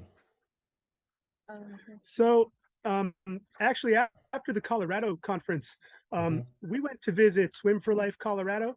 Yeah. Myself with our safety director, Mr. Curtis, and we came back with some good ideas there. We're looking at putting together a program in the pool to simulate rip currents, deliver a poolside safety brief with some education. Actually attended a lot of great sessions at the recent conference related to this. The break the grip of the rip, if you know what I'm referring to, Adam. Yep. So, we have a recent near miss here. Well, actually, it was a mishap, a recent rescue by the Coast Guard that involved 4 Marines being trapped in a circulating eddy for 3 hours, which really highlighted the fact that swim parallel to the shore doesn't work in all situations, and rip current dynamics are quite complicated. So yeah, we're looking at putting together some training in pool for Marines that'll give them an understanding of how rip currents work, how unpredictable they can be, and what they need to survive. Yeah, well, one of the things that I always highlight, and you just kind of said it right, is you have to train for the environment you're in. And, the environment, whether you're, at a beachfront, here in the southern United States, or whether you're in Japan, the ocean environment can be a little bit different. Even just thinking of jetties and piers and the way rip currents form, and really knowing your environment is super critical. And I know that's something you really work hard on, to educate the Marines and their families on. Yes, very, very much so. Yeah. How many kids will you be working with in World's Largest Swimming Lesson today? Oh, well, we're pretty excited about it. We've got, I want to say at this point in time, we have about 250 people pre-registered for the event, wow. not including any of the Marines that are going to come out and join us later on. So we're doing it at 4 facilities today. We have a bunch out here. But yeah, we've got 4 facilities going, a couple hundred people that are going to be registered. So we're hoping for the best. It's going to be a fun event. Yeah, it is. Well, and that's what I love about World's Largest Swimming Lesson too, is, drowning is a global problem. We spend a lot of time, especially at NDPA, as the US-based organization, talking about the importance of, water safety and drowning prevention stateside. But the reality is drowning is a huge problem globally. Even low and middle income countries represent over 90% of the world's drowning. So, this is why I get so excited for World's Largest Swimming Lesson, every year, is because whether you're a kid, you're an adult, no matter where you're living, we have, it's going to be exciting. I think everyone will have seen this already on the live stream, but tomorrow morning here in the United States, we're actually going to be going live to the Bahamas and seeing them do lessons both at a pool and at a beach, and really getting the kids trained in the environments they're going to be operating in. But this is really a global message about learning to swim. And I want to ask, do you have any adults in your program? Because, it's never too late to learn to swim. And I often get that question from adults as well. Is it too late for me to learn to swim? Yeah, it's funny you say that. We actually just had 2 adults this morning that were participating in their early morning swim lessons. The same with the active duty swim instruction. We have adults that come through. Most our Marines, the youngest age can be 17, and then up all the way through adulthood. So yeah, we do have a lot of adults coming out today. Oh, that's so exciting. That's so exciting. So how many, throughout your program, throughout the whole year, do you guys run swim lessons all year long? Is it really just a summer season for you guys? No, we do. So out here we have 8 different bases that are just the Marine Corps alone. And we do 4 summer season facilities that do swim lessons, and we have 1 that's year round. We're in the process of getting another facility up and running, and so they're also going to have year round swim lessons as well. Oh, that's so. We are not alone out here. We do have Air Force, Navy, and Army bases out here as well, and then they offer swim lessons. Oh, that's so cool. That's so awesome. Well, I want to highlight too, you guys are award winners from NDPA this year. You took home one of our Community Lifesaver Awards because of the work. Team effort. Well, and that's what we love to see, right? It's a team effort, everyone working together to make their community safer. And I just want to kind of celebrate that, because what you guys are doing, on base, working with, not just the Marines, but their families, you're coordinating, you're helping the community all around. I think that's something we all want to celebrate. And Jason, where'd your water safety champion medal go? You had that on just a moment ago. Put these on, we got him. Oh, I love it. No, you guys are. There we go.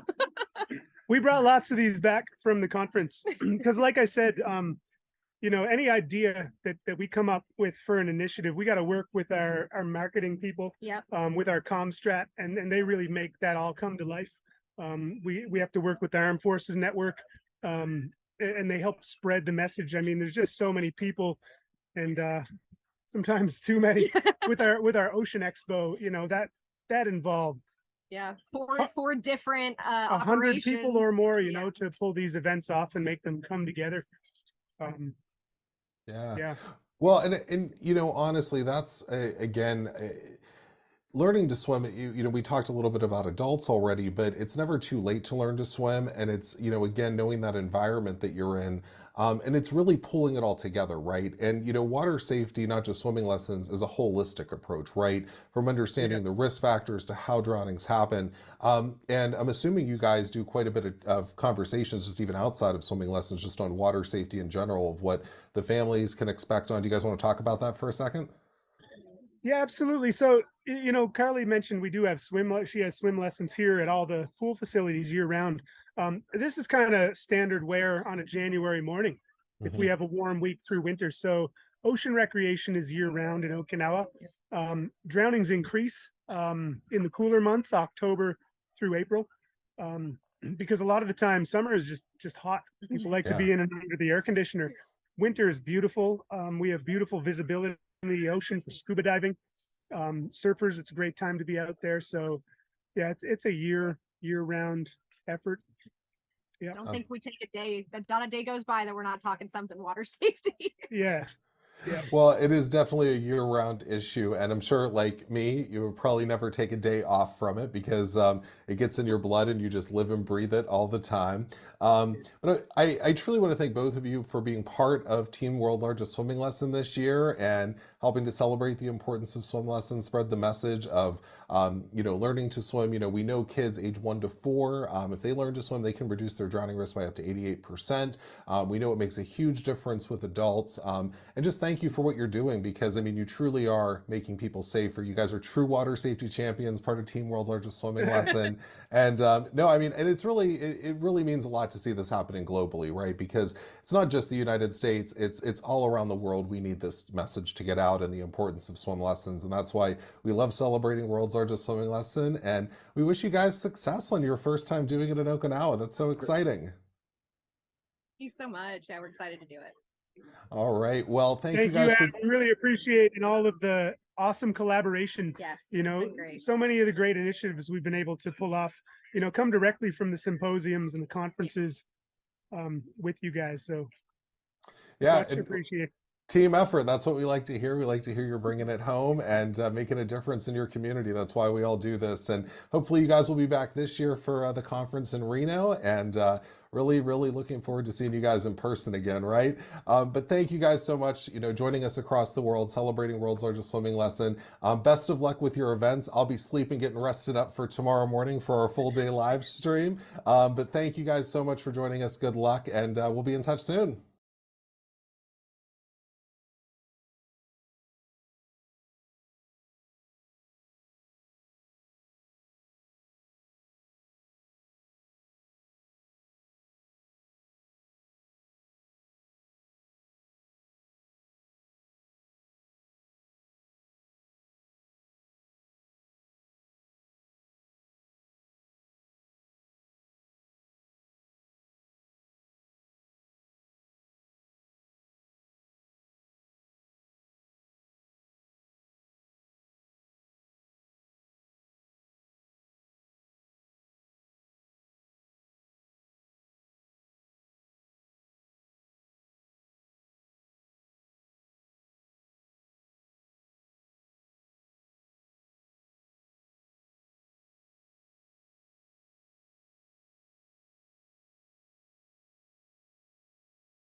All right, everyone, welcome back to our live stream for the world's largest swimming lesson and celebrating today.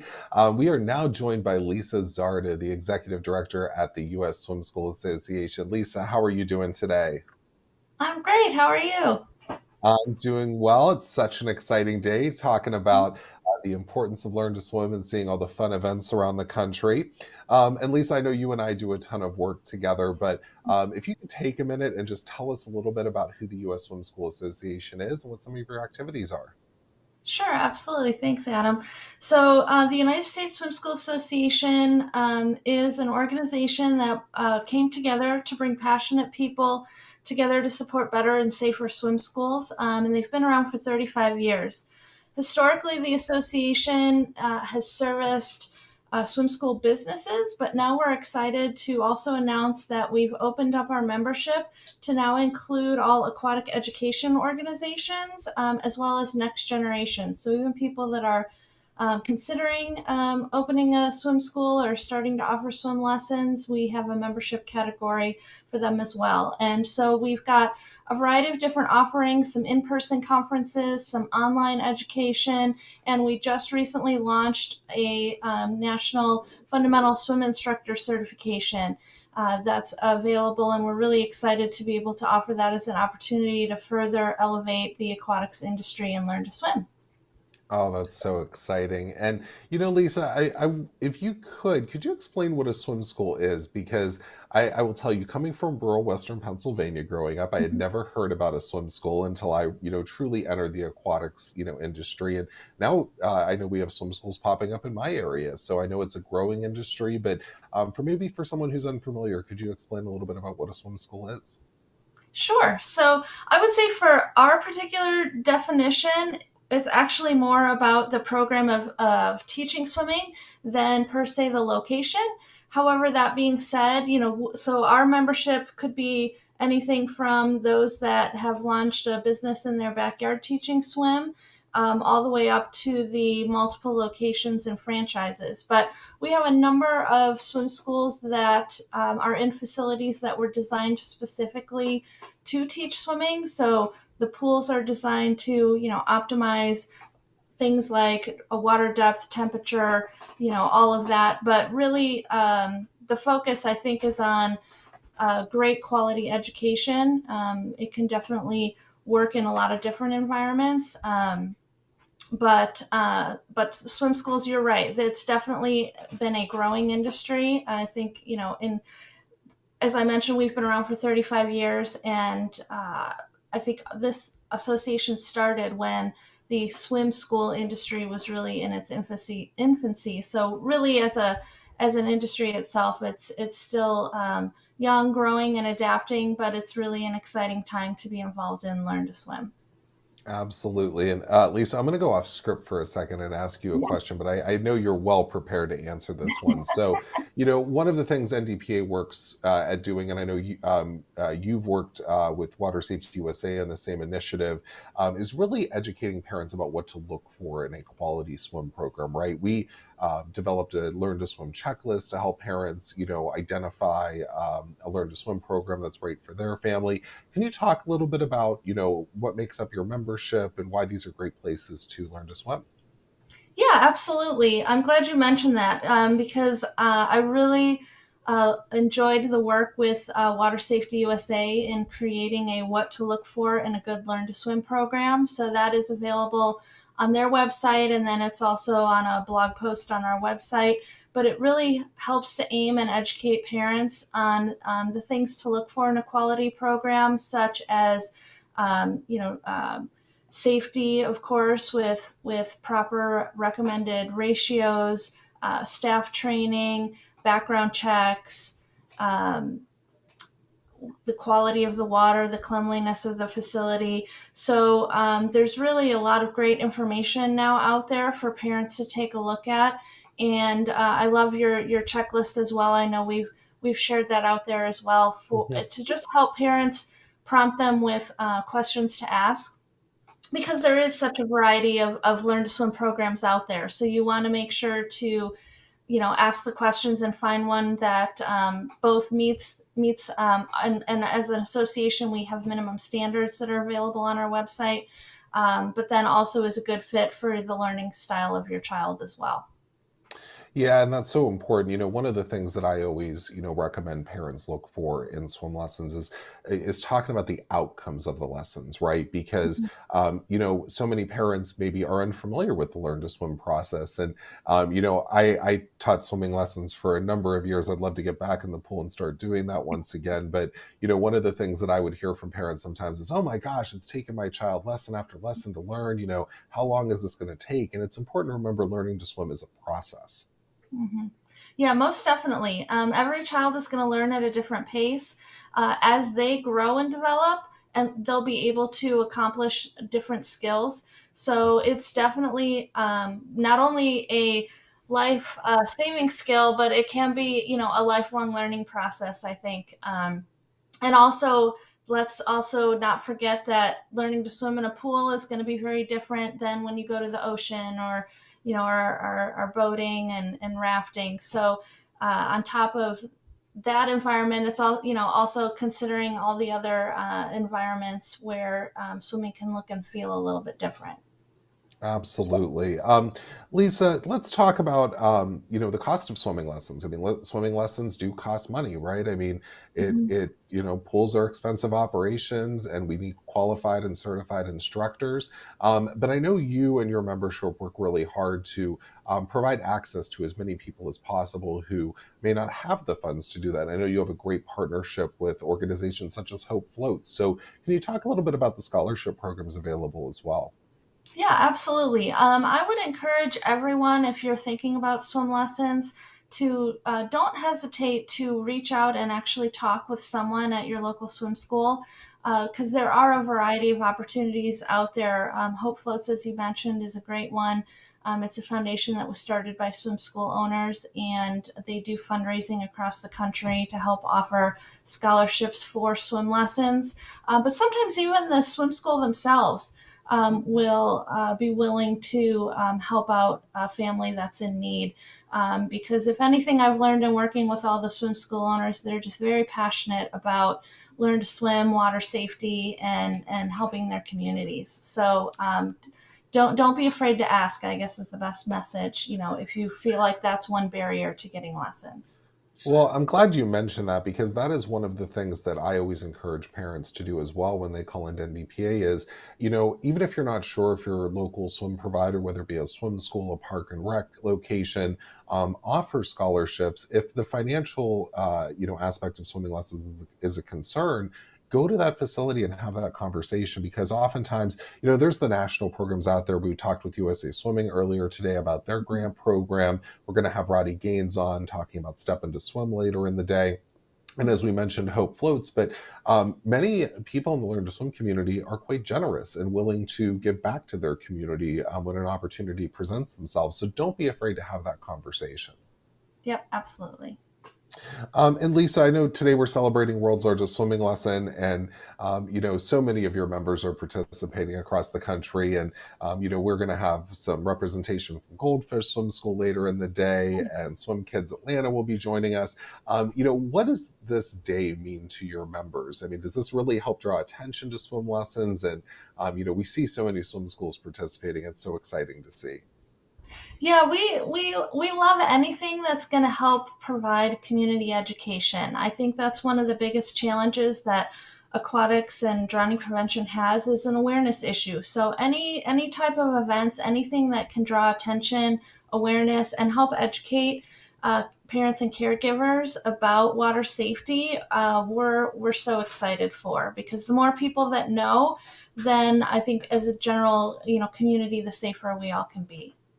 Absolutely. And Lisa, before I let you go, tell our viewers how they can learn more about the U.S. Swim School Association and find more information about your members.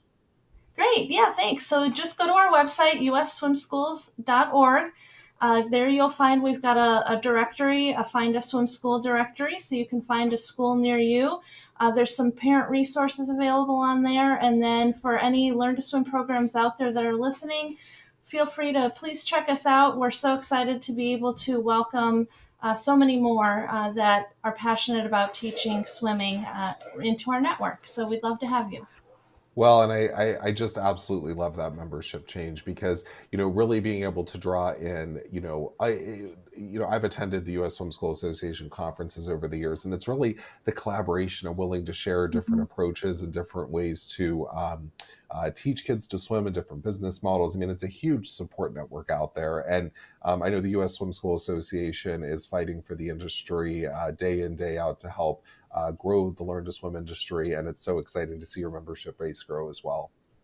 Yeah, we're very excited for the new opportunities to really kind of be that representation for Learn to Swim. Absolutely. Well, Lisa Zarda with the U.S. Swim School Association, thank you for joining us on World's Largest Swimming Lesson to talk about swim lessons and your members at the U.S. Swim School Association. If you have not heard of the U.S. Swim School Association, please be sure to go and check them out. We'll be right back here at the top of the hour with a check-in with Beth Root to hear some updates of World's Largest Swimming Lesson happening all around the country and all around the globe. We'll be right back.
All right, welcome back, everyone. We're joining a couple minutes early. I have Beth Root back with us. Beth, how is today going? I mean, I am like just glowing. We've had great interviews. I don't know if you got to see Alyssa in the Bahamas, but it was so cool to talk about their program. And they actually had Yolanda with the One Luther Foundation on and was telling us about their Learn to Swim program and how much this means to their community. So how's it going around the country? What are you hearing so far? So far, so good. We have our Instagrams is like blowing up in terms of people that are tagging us as far as what they're doing at different parks. Obviously, when we have a kickoff, we know that people started in Okinawa, Japan as early as 6 p.m. or 7 p.m. Eastern time last night to be in our 24-hour World's Largest Swimming Lesson Day of June 22nd, the day, the kicking off summer solstice, right? Day after the first official day of summer. So, lots and lots of people super excited, posting pictures, posting video, and getting the message swim lessons save lives out there. So it's going great. Yeah, and I mean, I'm like super jealous of everyone who, I know you're in your office right now. A few of my interviews have been in their offices, but it was just so exciting to, see you at the water park earlier, see Alyssa in the Bahamas, and actually just seeing everyone in the pool having such a great time while learning this life-saving and really important physical activity skill in the water. Super, super exciting. And I keep saying, in the country, but this is really global. And as you mentioned, Okinawa, we saw them come on. And, really, how many participants do you have globally? I know you mentioned multiple countries earlier. We have 18 countries participating, and I should be prepped with the list in front of me, but I am not. Uruguay is participating. The UAE is participating. We have folks in the UK. India has great participation. Brazil, Mexico.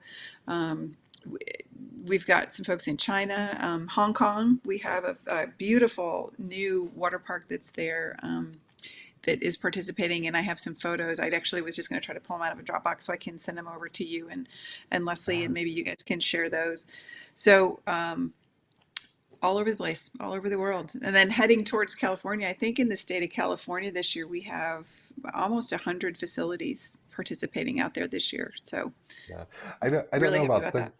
I don't know about signal strength, but maybe you and I need to be in Hong Kong next year at a water park or Right. somewhere around, I know, right out there. I do love air conditioned studio in Florida, but it would be so great to be out at a water park and just seeing everyone have fun. That is so exciting.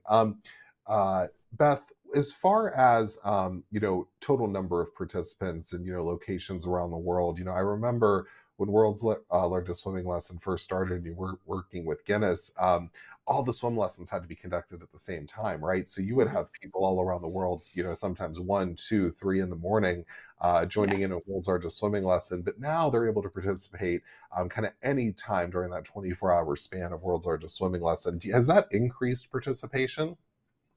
Yes, it definitely has. It makes it much easier. We don't have quite the same news buzz, if you will, because, everybody wants to talk about the fact that it's happening at exactly this 30-minute time period, regardless of where you are on the planet. That was fun. It got us some Guinness World Records, but our real goal is to get as many people participating as possible and to make it as easy for them to participate in their community. So yes, you can do it any time of day during our 24 hours of World's Largest Swimming Lesson. And we have some people that run lessons all day. So they will, whatever their regular swim lesson program is, they just do it from when they start in the morning and then run into the evening time. But yeah, it's a little bit easier now that it doesn't all have to be at 10 a.m. GMT. Oh, that's great. Well, yeah, I mean that's tricky, especially, trying to convince someone we all want to spread the message of swim lessons, but to get up at 3 in the morning and participate in swim lessons can be a little bit challenging. That's right. I'm just curious, this just kind of crossed my mind. Do we have participants in Australia? I know because we are on opposite because it's winter in Australia. It's their yesterday was their first day of winter, where it was our first day of summer. Yes. So we don't have huge participation yet in Australia, but Australia as a country obviously is very focused on water safety. So we have a number of different partnerships and folks that we've worked with there. And yeah, we do. We have Australia as one of the countries this year. And they've participated pretty regularly for a while now. Oh, that's so exciting. I mean, do you have any inkling of what number we're looking at this year as far as number of participants? Well, it always takes a while for us to Yeah. figure out what that number is. We know we have well more than 40,000 individual estimated participants. So each location will give us an estimate of how many people they feel that are going to show up and that they'll register on their log sheets. But we also have to be aware that sometimes we have weather in some places. If we have obviously lightning and stuff in an outdoor facility, people can't conduct their lessons. So for the most part, I think we have had a pretty good forecast across the U.S. I don't know internationally exactly what that looks like, but our fingers are crossed that we'll be well over that 40,000. Oh, that's awesome. Well, it is bright and sunny here in Tampa. I can see outside the building. We have gotten a few storms. I heard a rumble of thunder earlier, but that seems to have cleared up. And it's Florida, and it's that time of year where Right. it could, Yeah. come up any time of the I day. think But it rains. Doesn't it rain every afternoon in Florida, pretty much? At least you for a little know, while, maybe? it was interesting. I got into the state on Monday. I participated in a press conference with the Department of Children and Families, kind of bringing attention to the drowning problem in Florida. And I was in Orlando and I had to drive over to Tampa. And I was like, oh, I don't want to be in a strange state driving and, driving through a massive thunderstorm or something. And it was perfectly clear weather. And then I get here on Tuesday and I think it stormed 4 times throughout the day, and then the sun would pop out and then it would storm again. And so, but that's the weather we get in Florida at this time of year, so it's all good. Well, and it And makes it easier when people can then shift their lesson. That idea that it doesn't have to happen at 10 a.m. So when locations do have a storm coming in, particularly in Florida where they know it's going to be like 30 minutes, and then they can just like hold for 30 minutes and do it after that. So makes it a little easier. Well, and too, I mean, even where I, live in Western Pennsylvania, the weather's actually starting to get much nicer around the country. Summer is here. So, yeah. And, again, even if you're not participating in World's Largest Swimming Lesson today, if you're a family at home thinking about swim lessons, it is not just about today. You can learn to swim at any time during the summer and really year round. A lot of programs offer swimming lessons year round. So this isn't just something that families can participate in the summer. It's really a year round activity. Absolutely. And, something that you should plan to do every year for your kiddos. We talked a little bit earlier about, if your kids were in swimming lessons between the ages of 1 and 4, which we certainly highly recommend based on the risk for that group, we want to get them hearing those messages about the importance of water safety. And I'm totally digressing for 1 second, but this morning out at Oceans of Fun, when we were watching the lesson, some of the guards were saying, talking to their kids about the importance of asking permission to go in the water. You have to ask. And then when you go in the water, you look at your parent or whoever is working there or with you as your watcher, and you say, keep your eye on me. And so I couldn't get the video of it, but it was super cute to watch these kids looking at their parents going, you keep your eye on me. I will say as we do a lot of social messaging at NDPA, and especially this time of year. And one post that has just been blowing up this week is, lifeguards are not babysitters for our kids. They're there as an additional layer of protection, but parents are still encouraged to watch their kids. And really, we've talked about this a little bit already, but there's no one single way to make yourself entirely safe around the water or, the quote unquote drown proof, right? Yep. So, learning to swim is one component of that. But even if you're, an Olympic swimmer, you should still be practicing those layers of protection to keep you and those around you safe around the water.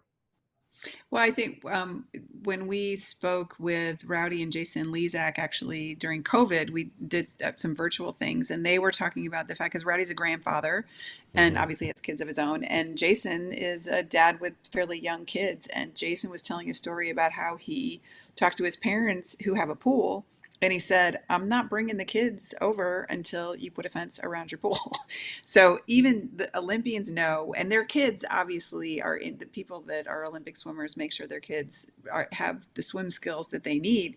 But that idea of layers of protection and constant supervision and fencing and barriers so that you can't get access to water for kids, because obviously drownings don't just happen when you're in a pool with a lifeguard when you're supposed to be in the water. Drownings happen, particularly for those younger kids, during non-swim times. They get curious, they find water, and that's how problems happen. So you do have to have those layers of protection.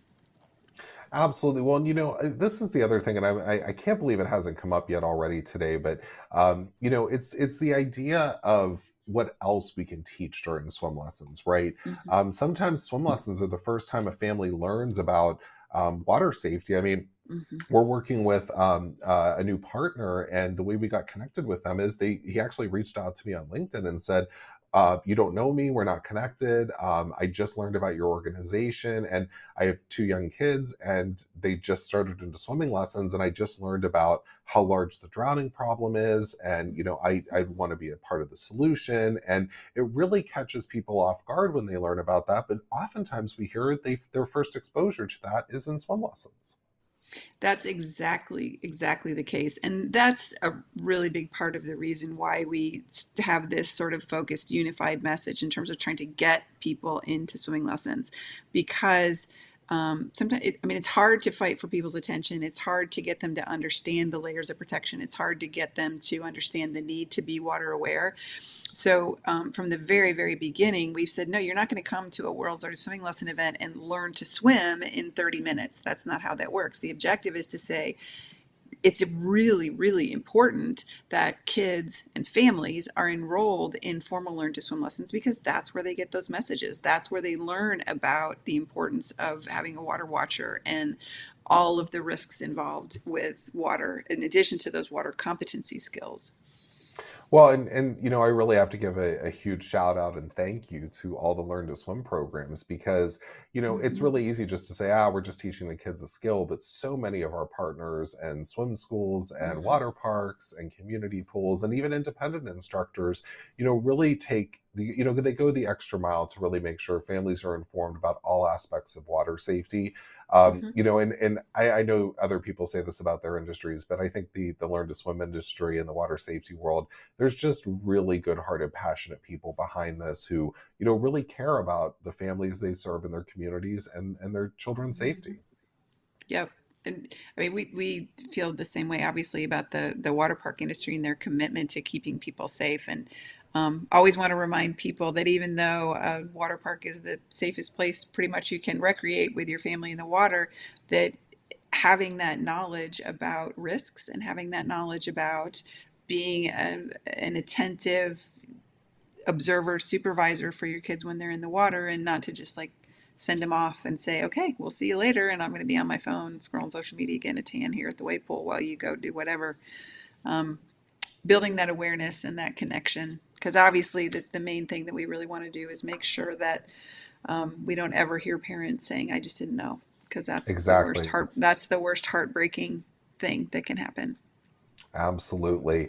Well, we are going to kick it to a little bit of a break. I think we might have our Wild River check-in coming up. All right. But just so Beth, sit tight for me for just a couple seconds while we check on that. And Okay. I will tell you, just to give a little recap, we also have the U.S. Action Plan coming up. We Mhm. have Swim Angelfish with Aileen Tisser, Cullen Jones, Ryan Murphy, Rowdy Gaines will be joining us, as well as Christina Span from Swim Kids Atlanta, Stephanie Daramount with the American Red Cross, Michael with Goldfish. We have just a huge afternoon ahead of us talking about swim lessons and celebrating World's Largest Swimming Lesson. So let's take a couple-minute break, and I believe we'll be right back with Wild River to check in with them.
All right, welcome back, everyone. Beth Root's still with me, and we're joined by Maddie with Wild Rivers Water Park. Maddie, welcome to our live stream for World's Largest Swimming Lesson. How are you doing?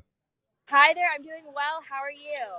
Oh, doing great. We're having a great day talking to people all around the world about World's Largest Swimming Lesson and the importance of swim lessons. So tell us a little bit about Wild Rivers and what you guys are up to today.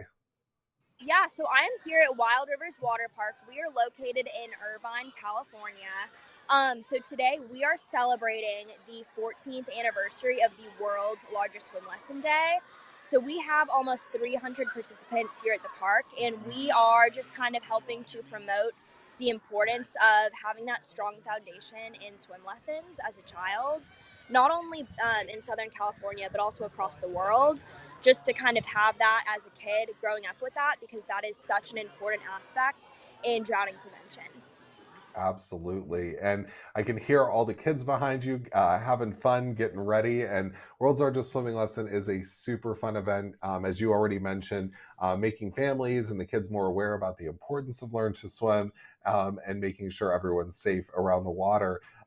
Beth, I know Wild River is a fantastic location in Irvine. I was actually just in Irvine a couple weeks ago. I should have stopped by and checked out the water park.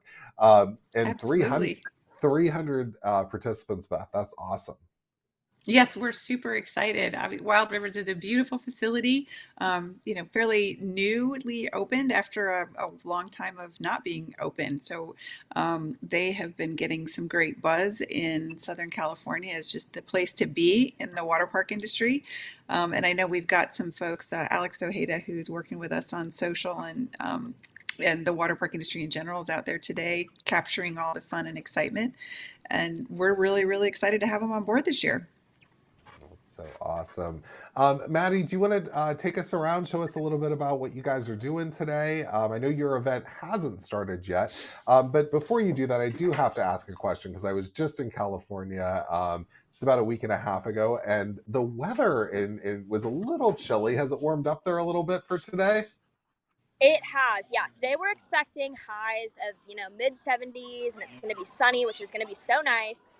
We usually have cooler weather in June here in California, but the June gloom has kind of left, thank goodness. So we're excited to have some good weather now on. That was the phrase I learned when I was out there, June gloom. I didn't know that was a thing, but yeah, it looks a little cloudy above you, but I'm glad to hear the sunshine's returning to Southern California. Yes, yeah, we're super excited. We're going to have great weather from now until mid-October. You can't beat that California weather. It's perfect. Absolutely. Yeah. It doesn't, Beth, as you and I were talking earlier, I'm here in Florida and, you get that kind of midday showers that pop up, 5 or 6 times a day sometimes. So Southern California, always beautiful weather. Gotta love that. So Maddie, tell us a little bit about what you guys are doing today to celebrate World's Largest Swimming Lesson, and tell us a little bit about the event you have planned. Of course, yeah. So we just welcomed, as I said, nearly 300 participants to the park this morning. Everyone is kind of getting in the water as we speak. We're about to start. And we have our wave pool open today, and we're going to be using that for the event. And we have lifeguards, participants, and different volunteers here to kind of orchestrate the event for us. And we're super excited to get started, just to kind of promote that, as I said previously, strong foundation of swim lessons as a child, because we believe that that is just crucial, not only living in Southern California, but no matter where you live, just to have that strong foundation to know how to swim. Yeah, that's so awesome. And Maddie, if you want to show us a little bit about the program starting, if you want to walk around and do that, that'd be awesome. Beth, I'm wondering if you could talk while Maddie's showing us a little bit. The water park industry is so committed to water safety and such big participants in World's Largest Swimming Lesson. And I know Wild Rivers is just one of the parks we're checking in with today, but I know there's so many participating in World's Largest Swimming Lesson. Do you have an idea of how many parks across the country are participating? I would say we're at like 117, 120 some parks around the globe. As I mentioned earlier, we've got parks in Hong Kong, we've got parks in the UK, we've got facilities really all over the place. dozens and dozens and dozens in the United States. Started with Disney out there at Typhoon Lagoon. I was at Oceans of Fun first thing this morning, and then a little bit later this afternoon, I'm going to be out at a park and rec type facility. So we get terrific support from the water park industry for sure. And I think the industry as a whole really rallies around this event to, as Maddie's already said, communicate the importance of learning to swim for water safety and drowning prevention in general, and to talk to folks about the fact that it's really important to be connected with parents, even if you're in an environment where there's lifeguards. So water parks also can generally have big groups. Like Maddie has said, they've got 300 people out there. I think Disney this morning had like 650 people. So water parks are big, beautiful, fun places to be, and they can bring in a lot of folks into their environment. So that's always good for our numbers. I need to visit the dozens and dozens and dozens of water parks, and really all 120 water parks. Maybe that's my new bucket list item, is to You're visit going to do a 100, tour? Yeah. 120 water parks. Well, NDPA will send me on a water park tour. I love that idea. Sounds good. So Maddie, I can see, a lot of activity happening, a lot of people participating. How's the event starting off there? So we are minutes away from starting. We have an influencer from Southern California, and he's kind of going to come in to introduce our event and kind of get us rolling here. So we are just waiting on him to step up on stage, and he's going to kick us off. All of our kids are in the water so far. So let me flip my camera and Sure. kind of share what is going on.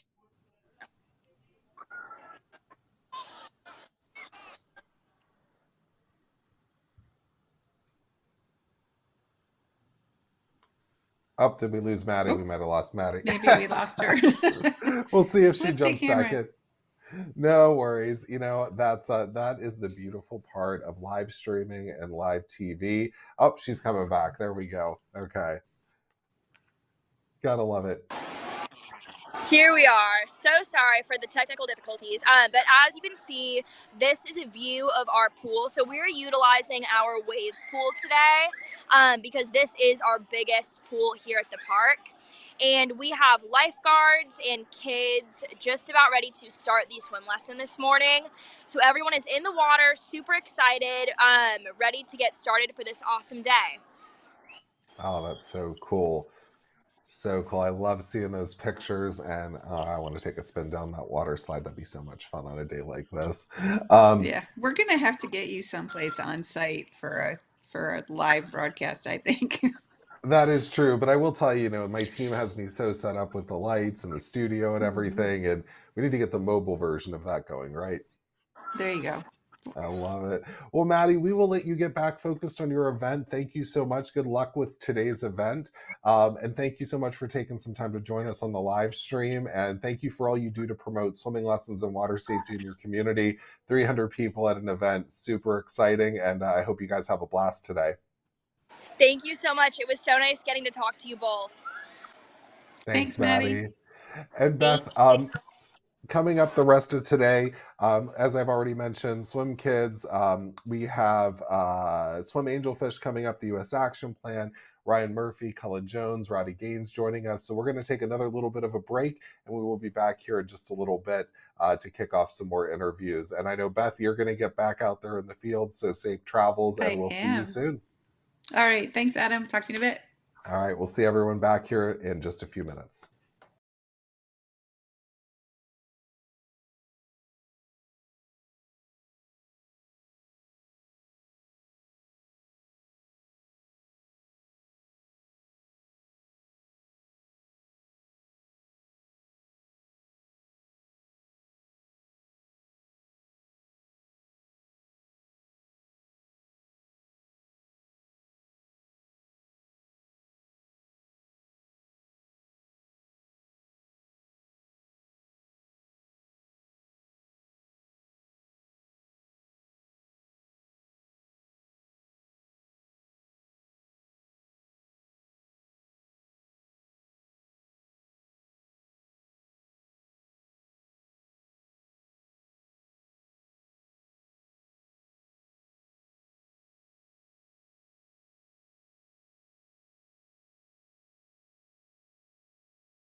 All right, everyone, welcome back to our World's Largest Swimming Lesson live stream. Again, I'm Adam Ketchmarch, the Executive Director of NDPA, and I am so excited for our next interview to be joined by Aileen Tisser of Swim Angelfish. Aileen, how you doing today? I'm doing great. Thank you so much for having me. Of course, and I know you just got out of the water and you are busy teaching swim lessons and working with all your kiddos in the pool. So tell us a little about who Swim Angelfish is and what you guys do. So, Swim Angelfish is an organization that was started by myself and my partner, Cindy Friedman.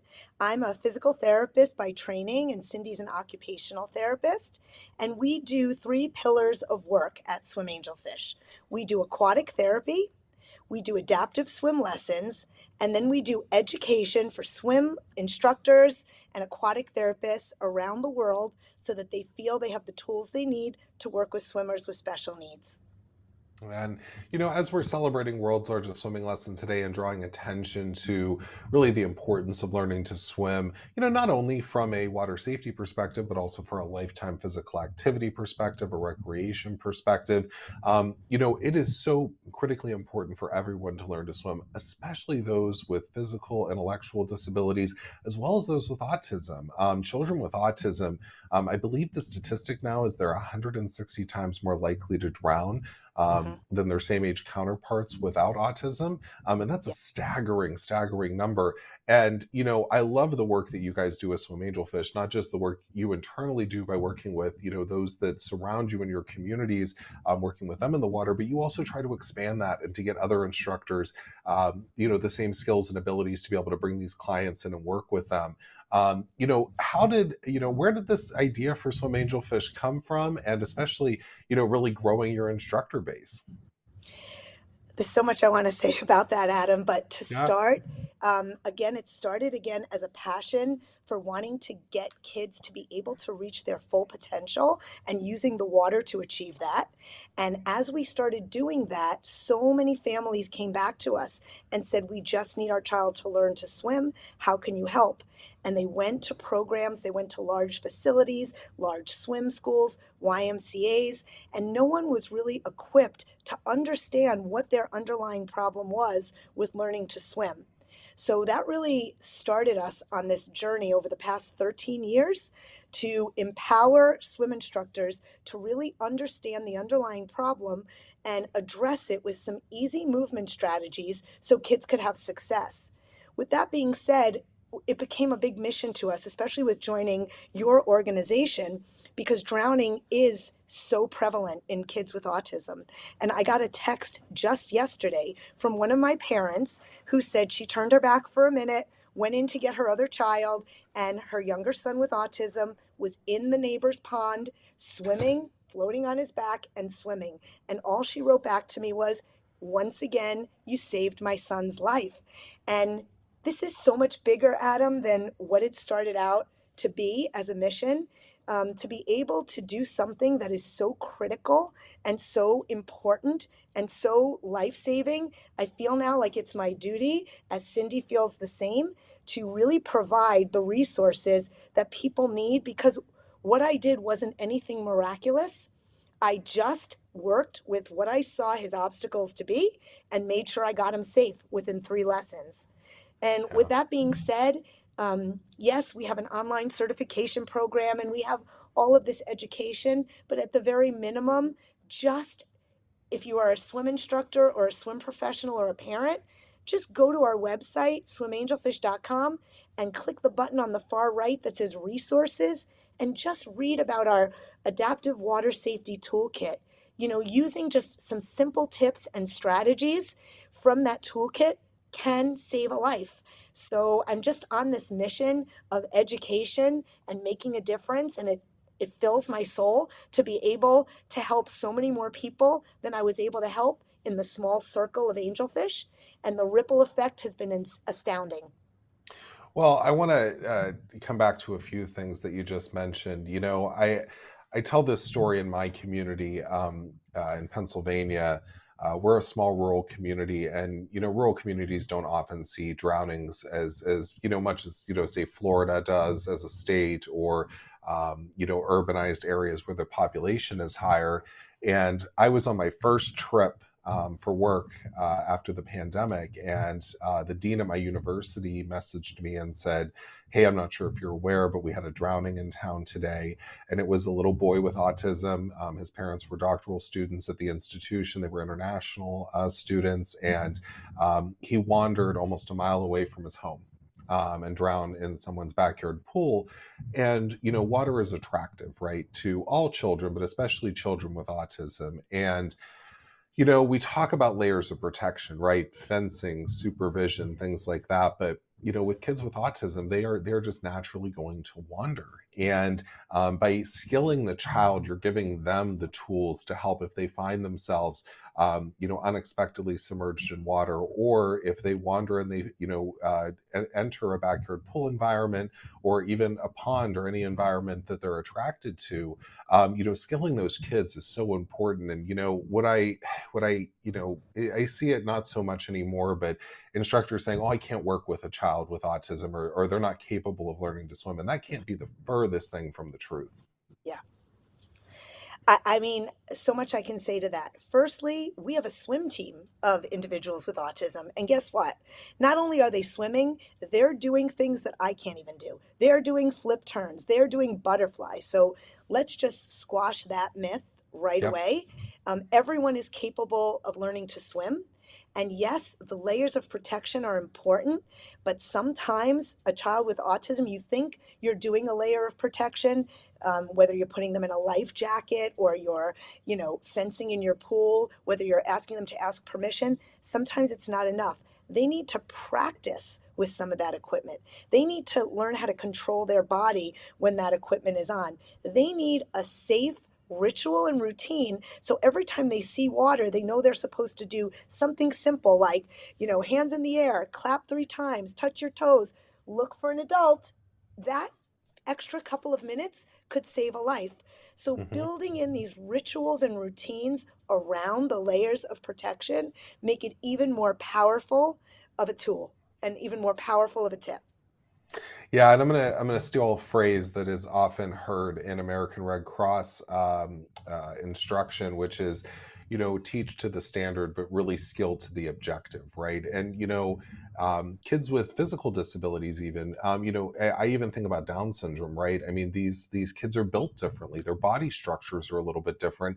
Their buoyancy, the way they, develop skills in the water, might be a little bit different than other children. And that's really what I really love about Swim Angelfish. You guys are, hitting the full spectrum of these kids and really working with instructors to inform them of what they can do versus what they can't do.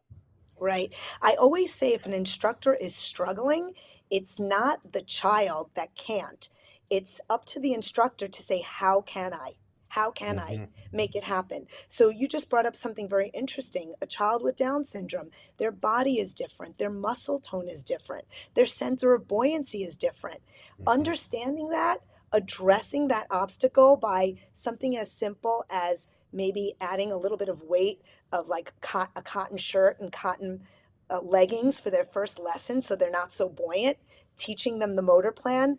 I mean, I just came from the Special Olympics and 90% of the swimmers had Down syndrome, and it was astounding what they were able to do. Yeah, I mean, I will tell you, especially the kids with Down syndrome, I love working with in the water. But even I'm thinking back to my days working with kids in the water. I worked with a number of children with Down syndrome, and one of the things too that people don't understand is you mentioned their center of buoyancy, but same thing with their center of gravity. And just asking them to sit down poolside is challenging for them. They just that ability for a young kid to just sit down on the side of the pool, that's different for kids with Down syndrome, and that could be fearful for them. So it's really figuring out again where their comfort level is, what their abilities are, and working from that. This is really a child-centered focus is really what you're getting at here. I also wanted to add, I had a mom of a child with Down syndrome come to me and say, I thought I did everything right. We were at the lake as a family. Everyone had on a life jacket. When he jumped in the lake with that life jacket on, he was face down and could not get up. So again, with buoyancy and then the extra buoyancy of a flotation device, if you're not practicing and teaching a child how to control their body, whether it's with equipment or without equipment, they are not going to be safe. Yeah, absolutely. Well, I want to point to one other example. One of the swim programs I used to run, this was probably over a decade ago. When I had first taken the program over, there was a child who, was kind of in the intermediate swim lesson range. He had autism, but he was acting out like crazy during class. Every instructor wanted to pull their hair out. This was group lessons. And I said to his family, I go, look, I kind of want to move him up to the next level. And they go, well, is he ready for that? And I go, you know what? I'm not sure, but I want to try it. Once the kid was challenged again, he actually was, perfectly fine in class. And, sometimes I think we underestimate what these kids are capable of doing. And then, just like any kid would be, if they're bored in class or, they've done the same thing over and over again and they're ready to progress, but no one's letting them progress, of course they're going to act out. Any child would. And you have the other extreme, right? You have the acting out because they want something, they can't express it, and they need something. Maybe they need more sensory input, whatever it might be. But then you have the other extreme and the child that's like disengaged and not stimulated and just floating and seems like they can't even connect or do more. Sometimes I see swim instructors think, oh, they're tired or they're not interested or this isn't going to work, instead of thinking, how can I wake them up? How can I get their body more alert and able to perform what I'm asking them to? So sometimes the sensory input for the acting out child is what they needed to focus, and the sensory input for the understimulated child is what they needed to engage and participate. Yeah. Aileen, I want to focus also with Swim Angelfish on some of the other resources you provide, right? One I want to point to is the information you have available for lifeguards for dealing with patrons who have similar types of disabilities, right? I mean, because it's a communications issue, right? A lifeguard blowing a whistle at some kids is going to be super effective. Sometimes with kids with autism, that's not going to get their attention or not get them to correct the behavior. Adam, you're so right. I mean, no fault to the lifeguards. They're learning what to do in an unsafe situation. No one ever explained to them how to approach a child with some soft signs of a sensory issue a little differently. If you have a child with autism that's auditorily sensitive, they're holding their ears and they're running because they are impulsive, and you're trying to prevent an issue from happening, you're going to blow your whistle.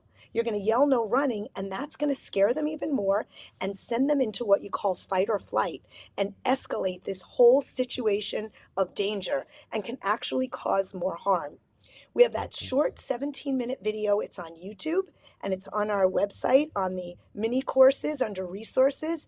And it basically gives the soft signs to the lifeguard of, if you notice somebody jumping and holding their ears, try to herd them or corral them with your body instead of blowing a whistle to keep them safe. If you notice a child with a bracelet on their wrist or ankle, that's a GPS tracking device. Get out of your chair and patrol the area a little closer. These are kids that tend to bolt, elope, or run. So it's simple tasks like that if a lifeguard only knew, they could be much more effective. Absolutely. And so, Aileen, I have two additional questions for you, and they're probably going to overlap with each other, but I think that's okay. The first one is, so oftentimes we hear of families with children with a variety of disabilities or autism that, don't think their child can go into swim lessons or don't think their child is ready to go into swim lessons. What would you say to a family that's just not sure how to proceed in this direction, but then they hear that statistic that their child's 160 times more likely to drown? I want to empower families to ask for an instructor that has specialized training.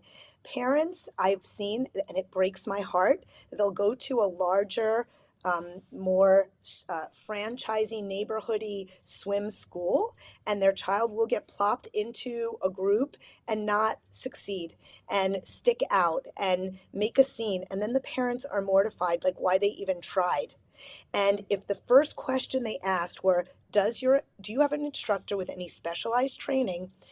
to ask, what is that training? Sometimes they'll say, yeah, they have specialized training. A special ed teacher spoke to them. That's not specialized training. Yes, they have specialized training. They have a brother with Down syndrome. That's not specialized training. There's many advanced adaptive aquatics trainings out there now. Starfish Aquatics has one by Monica Lepore, which is very educationally based. There's Autism Swim out of Australia. And then there's Swim Angelfish with a full online certification of what do I do in the water to address these issues. And if nothing else, the parent can inform the swim school. I know there's free resources available. If money is an issue, please go on this site and educate yourself so I can bring my child in and start with a private lesson. And don't be embarrassed, and be open and honest about your concerns, about how your child learns best, and empower them to do a little work to be prepared for your child. Your child shouldn't have to fit into what exists. It's okay to be able to ask for something more specialized. No, absolutely. And, the other thing I would ask along those same lines is, what would you say to a family that's concerned about cost? Because learning to swim, does cost money, and it's a process. Yep. And, a lot of these families are, and I'm sure you have dealt with this firsthand. I mean, some of these families are strapped because of the needs of their child and trying to provide for their family. And then this training is important, but it can come at a cost. What would you say to a family who's a little bit concerned about that? So I know what I do in our program, and right on the homepage, I have the foundations that support our program, and I will never turn anyone away. So I will find a way to help you get this covered. There's state agencies, there's church groups, there's larger organizations like Every Child's a Swimmer.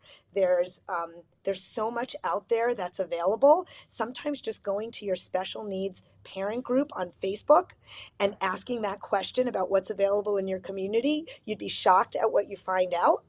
And honestly, in our program, any swimmer in New York that has something called self-direction, swim lessons are always free. Any swimmer that comes to us in Connecticut that's struggling, we have 4 different organizations that they can apply for a scholarship for help. So just ask the questions. Don't go to the program that's cheapest. Ask the questions to the program that's best prepared for your child. Well, and I would point parents to something similar that we developed, and this may be part of your toolkit as well, is a swim lesson checklist. We provide parents. It doesn't tell you is the program appropriate for your child or not. That's truly up to the parent. They know their child best. But we provide questions that they should ask about any swim provider, right? What outcomes of the lessons are there? Go visit the facility, make sure it fits your parenting style, make sure there's a certified instructor, and all those components are there to make sure that the parents are actually choosing the right environment for their kid to learn these skills. Mm-hmm.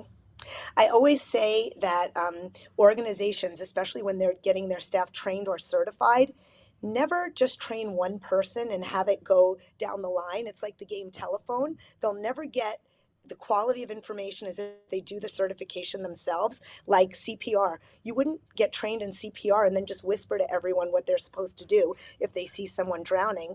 My other example is you wouldn't go to someone that only speaks Spanish and your child speaks English and say, communicate with my child. So why do you not ask for someone that understands and, for lack of a better word, speaks the language of what they need? Absolutely. And because it's Aileen, available. Aileen, my final question to you, where can people go to learn more? I mean, I know we have swim instructors watching, aquatic facilities. We're celebrating World's Largest Swimming Lesson. What would you say to an aquatics facility who doesn't offer this type of programming right now? Where can they learn more, and how can they get involved? You know what they say when something you believe in something so strongly that you feel like it just speaks for themselves? I just ask anybody listening to this, go to swimangelfish.com, click on the resources, do all the free stuff, and that will let you see what's possible. Go to YouTube, go on the Swim Angelfish YouTube, watch the Swim Whisperer stories, hear the success rates, and you'll make the decision on your own. And lastly, I just want to say we have an incredible organization called the Down Syndrome Advocacy Program, and they fund 50% to 75% off of all of our certification programs for anyone that applies for a scholarship and wants to do this and bring this to their community. Well, that's so great. And, again, today we celebrate World's Largest Swimming Lesson, where we're talking about the benefits of learning to swim. And I absolutely had to get Swim Angelfish on here to talk to you guys, because you're right. I mean, you have such amazing resources for facilities and, not even selling your training, but just, really the passion, just kind of, you can see it on the website of everything you have available for free resources for facilities to really learn more. And really, this is all about serving the kids and families in our communities I with mean, the right listen, resources. this is like my life's work, and these families are like my family. So to know that something is possible and they're not able to get it, anything I can do to educate others so that anybody with the special needs knows they can go somewhere and get the sessions they need. And I want to thank you for something, Adam. You inspired me to do my first largest adaptive swim lesson party on July 8th. I'm very nervous, but I'm using all of your resources, and it's the first time Swim Angelfish is doing anything like this. So I will be posting and tagging you, and I just want to thank you for all the resources you provide to so many people. We all use them, and we're so grateful.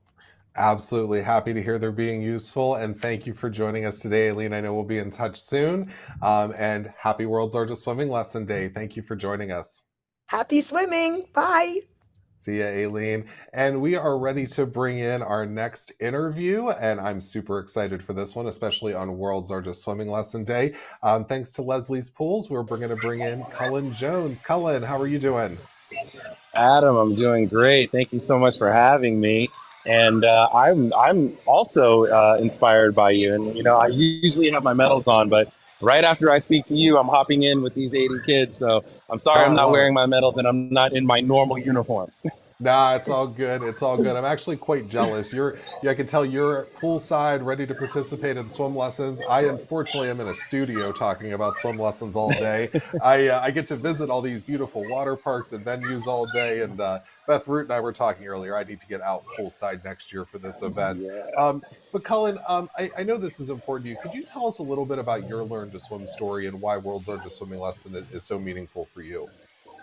Absolutely, and that's really why I'm here. I'm here with Leslie's and World's Largest Swim Lesson in the Phoenix area to talk about, the importance, of course, of learning to swim. But, like I talked about the medals, like it didn't start that way. I had humble beginnings. When I first started swimming, I nearly drowned at the age of 5. My parents knew that I loved the water. They would throw me in a tub and I would sit there and cry if they ever tried to pull me out. So they brought me to an amusement park. It was fully supervised with lifeguards. It was fully supervised with my parents, and I wasn't even goofing around. I was doing everything I was supposed to be doing, but because I had not had swim lessons, when I hit the bottom of that water and I flipped upside down in that inner tube, I didn't know what to do. And so that's why I'm such a massive advocate. The medals are great, but there is nothing like being able to teach and share the love that we have, you and I, Adam, and everyone else that is here, especially with the World's Largest, to get people to understand the importance of formal swim lessons.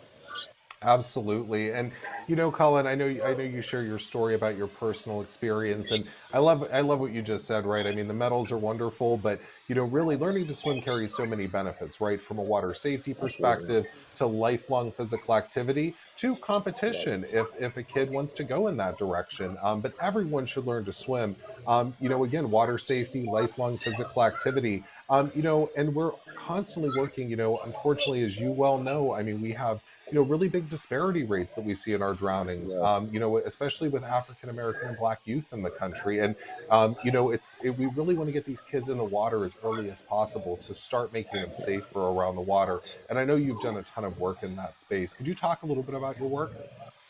Absolutely. I've been doing and being an ambassador and an advocate for learning to swim for over 15 years. And as you said, like the numbers are staggering. And I think the biggest number that I want everyone to hear is 15 years of me doing this, there has not been one hand. Every single time I ask kids, how many of you like to be near the water? There's never not one hand that's not flying up in the air. So the number one stat I'm going to give you is every child likes to be near the water. And that's why it's so important that we teach them and give them the skills to be safer around the water. But you brought up when it comes to the stats, when it comes to the U.S., 64% of Black Americans don't know how to swim. 56% of Latin Americans don't know how to swim, and 36% of Caucasians don't know how to swim. So this is a U.S. problem, but across the world, It's the number one leading cause of death in kids under the age of 4.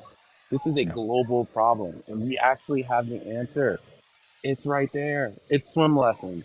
And so that's why I'm such a massive advocate for this.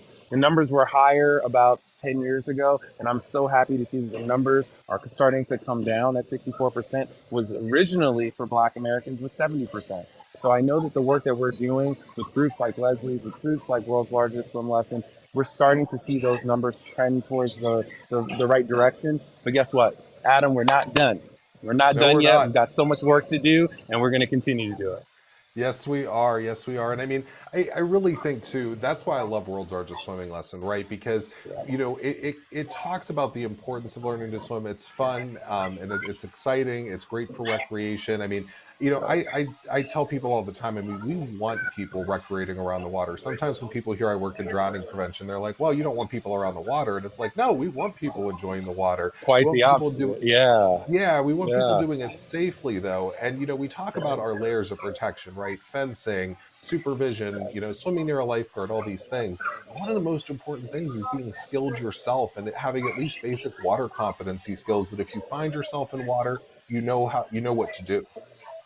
Yes, absolutely. There's one that I always like to tell, and I have a nice 3-year-old at home that I got him in the pool at 6 months. I did not want him to ever not be comfortable and acclimated around the pool, and that backfired at him because now every day it's, Daddy, we going swimming? Daddy, we going swimming? Daddy, we going swimming? But you're absolutely right. We want to make sure that we are getting people to understand the competency, the being aware of what they need to do on the water. It's just as important as to jump in, because as you can see, all these kids like jumping in, learning how to get out, elbow, elbow, tummy, knee, knee. That's so important that we make sure that people understand the importance of getting out of the pool as well, and all of the special lessons that you learn when you have a formal swim lesson. But you hit on a couple of other things. We want to make sure that just because the water looks clear, that doesn't mean that it's necessarily safe. So, when it comes to Leslie's, you can go to any Leslie's with a small sample of your water and test it to make sure that you're safe around the water. And we have heard, the last thing I really want to hit on, because you hit on something very, very big. We have seen this in so many different ways on national media. There's been so many unfortunate deaths of children getting near water. We want to make sure that we secure the pool with fences and alarms, pool covers, everything that you can do to make sure that we are keeping especially our little ones safe. Yeah, and it's really important that you mention that because, right, it's about layers of protection. And one of the things that I often tell people is, layers break down, right? Kids are, crafty. They can climb over fences. And, Absolutely. 70% of our toddler drownings are happening during non-swim times. I was just at a press conference earlier this week, and I was with Christina Martin. The Martin family lost their son, Gunnar. And, as Christina and I were talking, she put her son down for a nap, never thinking he would wander out to the backyard pool. It was like the last thing on her mind, right?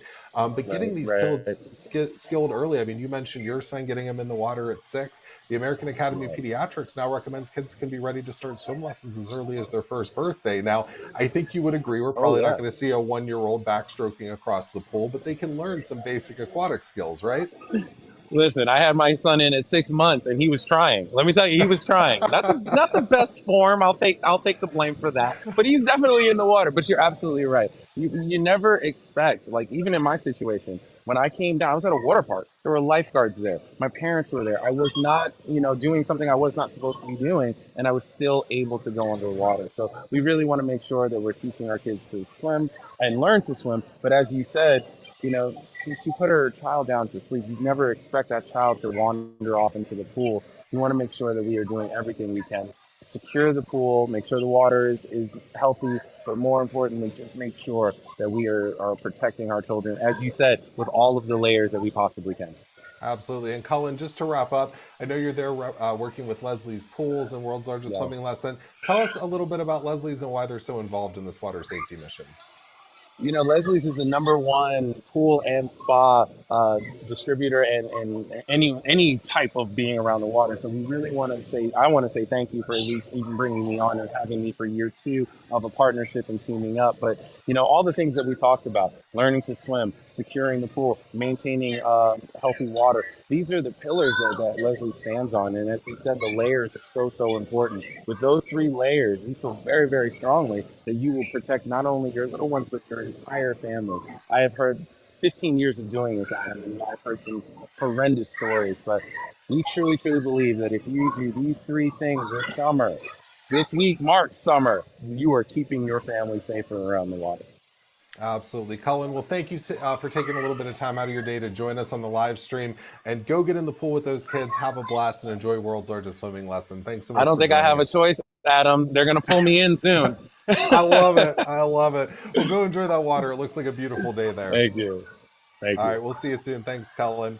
And now we are going to bring in our next live guest and fellow Olympian, Ryan Murphy. Ryan, welcome to our live stream for World's Largest Swimming Lesson. Yeah, of course. Thanks for having me. Absolutely. So Ryan, if you could, I'm going to ask you the same question that I asked Cullen to get started, which is, tell us a little bit about your learn to swim journey. I mean, obviously it's ended in some Olympic gold medals, but learning to swim is a process. So can you tell us a little bit about your history with Learn to Swim? Totally.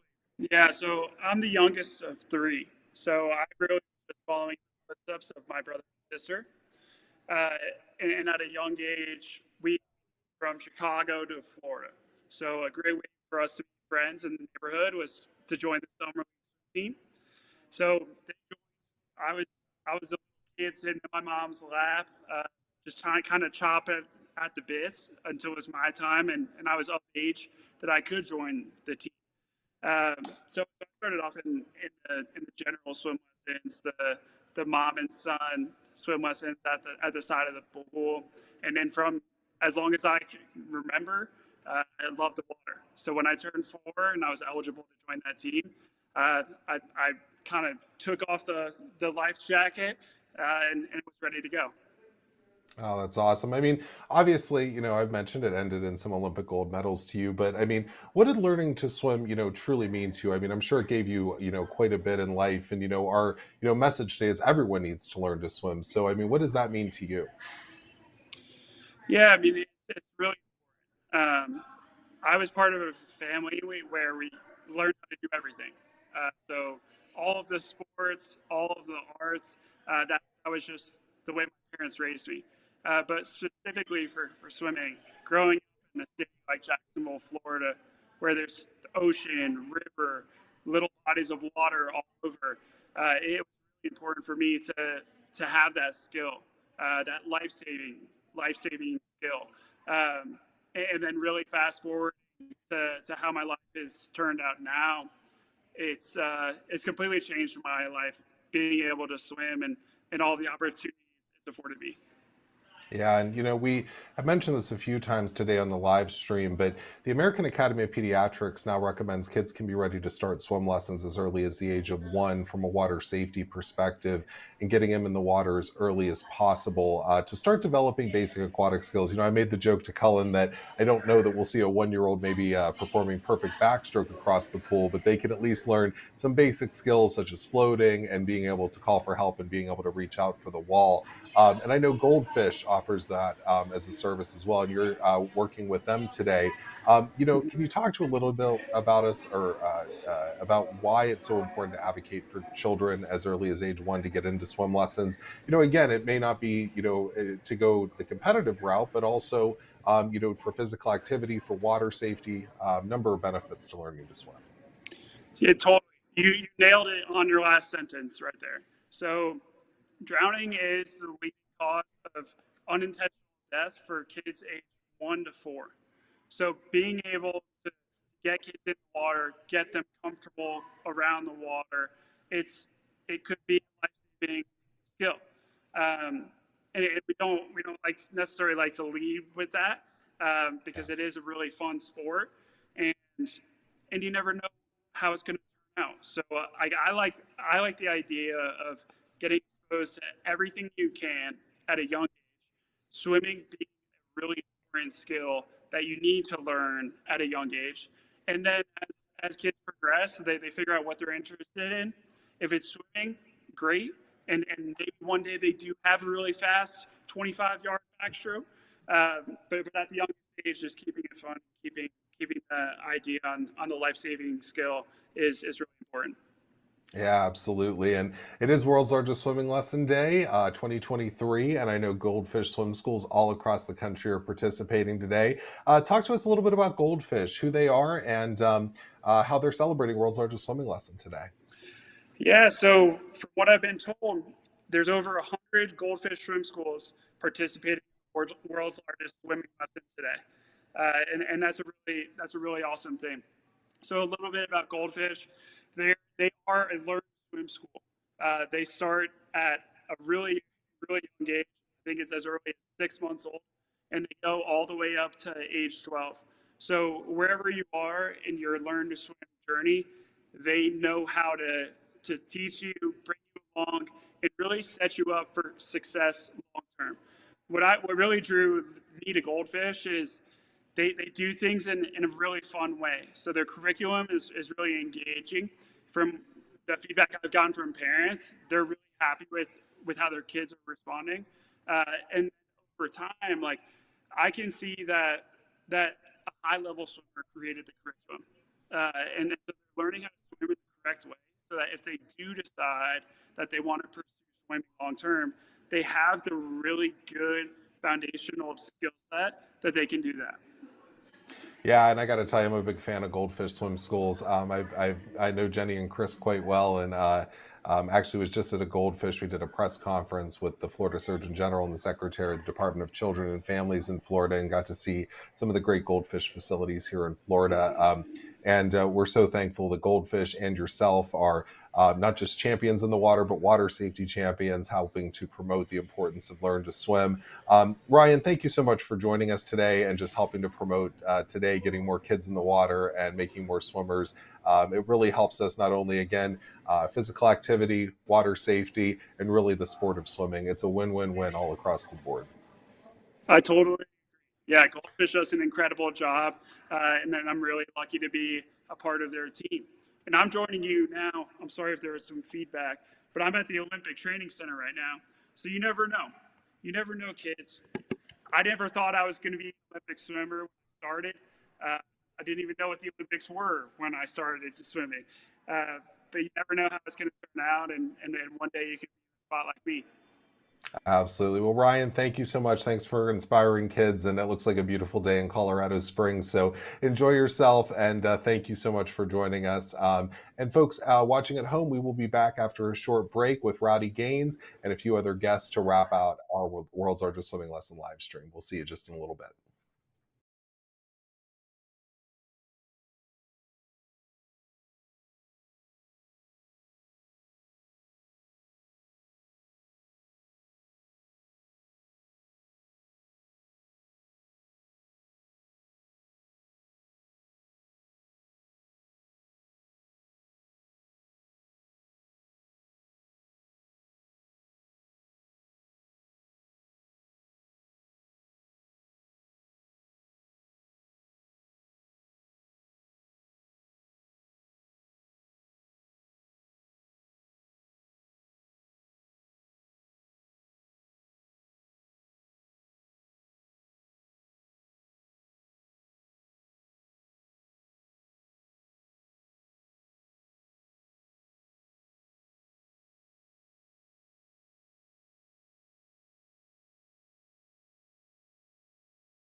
All right, everyone, welcome back to our last hour celebrating world's largest swimming lesson on the live stream today. For our last little bit today, we have a number of things planned up, but Beth Root is back joining with me. Hi, Beth. How are you doing? I'm doing good. We're still rocking and rolling with a lovely pool full of dozens, hundreds of kids here in the city of Olathe. Another background that you're making me jealous with today, Beth. I'll tell you, I mean, Cullen was at a beautiful Right. pool. Wild River was beautiful. I'm just so jealous. We got to get me out to a site next year. And also joining Absolutely. us this hour is Rowdy Gaines. How you doing, Rowdy? Good, buddy. How are you? I see Beth there in the middle of the screen, and I'm jealous as well, sitting in a hotel room in Berlin, Germany. You've got it made. Well, I don't know. Berlin sounds pretty nice to me. It does, And there Rowdy. for a really It good is. cause, It's a nice right? day. Tell us what you're doing in Yeah. Berlin. Well, I'm over here for the World Special Olympic Games. They're held every 4 years, and they happen to be in Berlin, Germany, this year. And we've got thousands of athletes, and I get to call the swimming for 5 days for ESPN. They are really involved with it, and it's been a huge joy for me and very rewarding in many ways. We just finished day 3 of 5 days. Oh, it's so cool. And, Fantastic. we're here celebrating World's Largest Swimming Lesson globally today, talking about the importance of learn to swim. And Rowdy, I asked Cullen and Ryan in the last hour to tell me about their learn to swim journey and what led them to their fantastic successes they had in the pool. I'm going to ask you the same question. Can you tell us your learn to swim story? Well, it's funny, Adam, because first of all, and I know you'll ask me, I think, about the world's largest swim lesson, which is I'm very near and dear to my heart. I've been with them for so long, and I miss being out there in the trenches with you, Beth. But my I swimming know. We'll take story you back is unique. anytime. Yeah, I know. Well, believe me, if it works out, I'd love to come back next year. And I don't miss it unless there's something like this going on where I'm just physically impossible to be able to be there. But otherwise, I would. In fact, I love it because I get to go to it. Usually, I'm in Orlando and at one of the theme parks there, and it's always been great. But next year, always next year. So anyway, Adam, to your question specifically, my story is I was born and raised in Winter Haven, Florida, which is, I don't know, 70% water. And to survive, you have to know how to swim. It's really part of our DNA as a Floridian. I'm a third generation Floridian. I was born there, my dad, my grandfather. So it's really part of the fabric of who we are as Floridians. And I learned how to swim when I was 9 months old. I would literally crawl in the water. We lived on a lake, Lake Eloise in Winter Haven, Florida. My parents water skied for Cypress Gardens, which was a big ski place. They would take the boat over to work every day. And so that's how I learned to swim, which my mom and my dad felt very, very strongly about, that I learned how to swim at a very early age because of the fact that we lived on a lake. Wow. And, Rowdy, we've talked a lot about today, all the different aspects of what learning to swim does, right? I mean, obviously, we at the NDPA are focused on it from a water competency perspective as part of our 5 layers of protection to reduce risk around the water. I know all 3 of us know the statistic quite well that 1 to 4-year-olds, if they learn to swim, reduce their drowning risk by 88%. But we also want to focus on the recreational benefits of water, the health and physical activity benefits of knowing how to swim, as well as the competitive aspects. I mean, there are so many opportunities that learning to swim presents, not just from a safety perspective. Yeah, there's no question about it. Swimming has brought me more joy in my life than just about anything else. And I say that because it's not just about my competitive days, Adam and Beth. It's really about family and being part of a family when we're around water. And that's to me has just brought just such happiness to me and my family. The greatest memories I have as a father and as a husband and as a kid we're all involving water with my family, being around the water. And that's why I think it's really critical that our families learn about what you are talking about at NDPA and what we're doing with the world's largest swim lesson and what we're doing with Step Into Swim, my organization that I work with, that we tell parents, don't be afraid of the water. You need to have that respect for the water. Therefore, put your children, as you said, Adam, into swim lessons because we found the cure to drowning, and that is literally taking swim lessons. But it's something that also brings me a lot of heartache because I do read about drownings, and in so many cases, it was so unnecessary. And it really literally breaks my heart when I read about it because I know that family won't have the kind of joy that I've had in mine.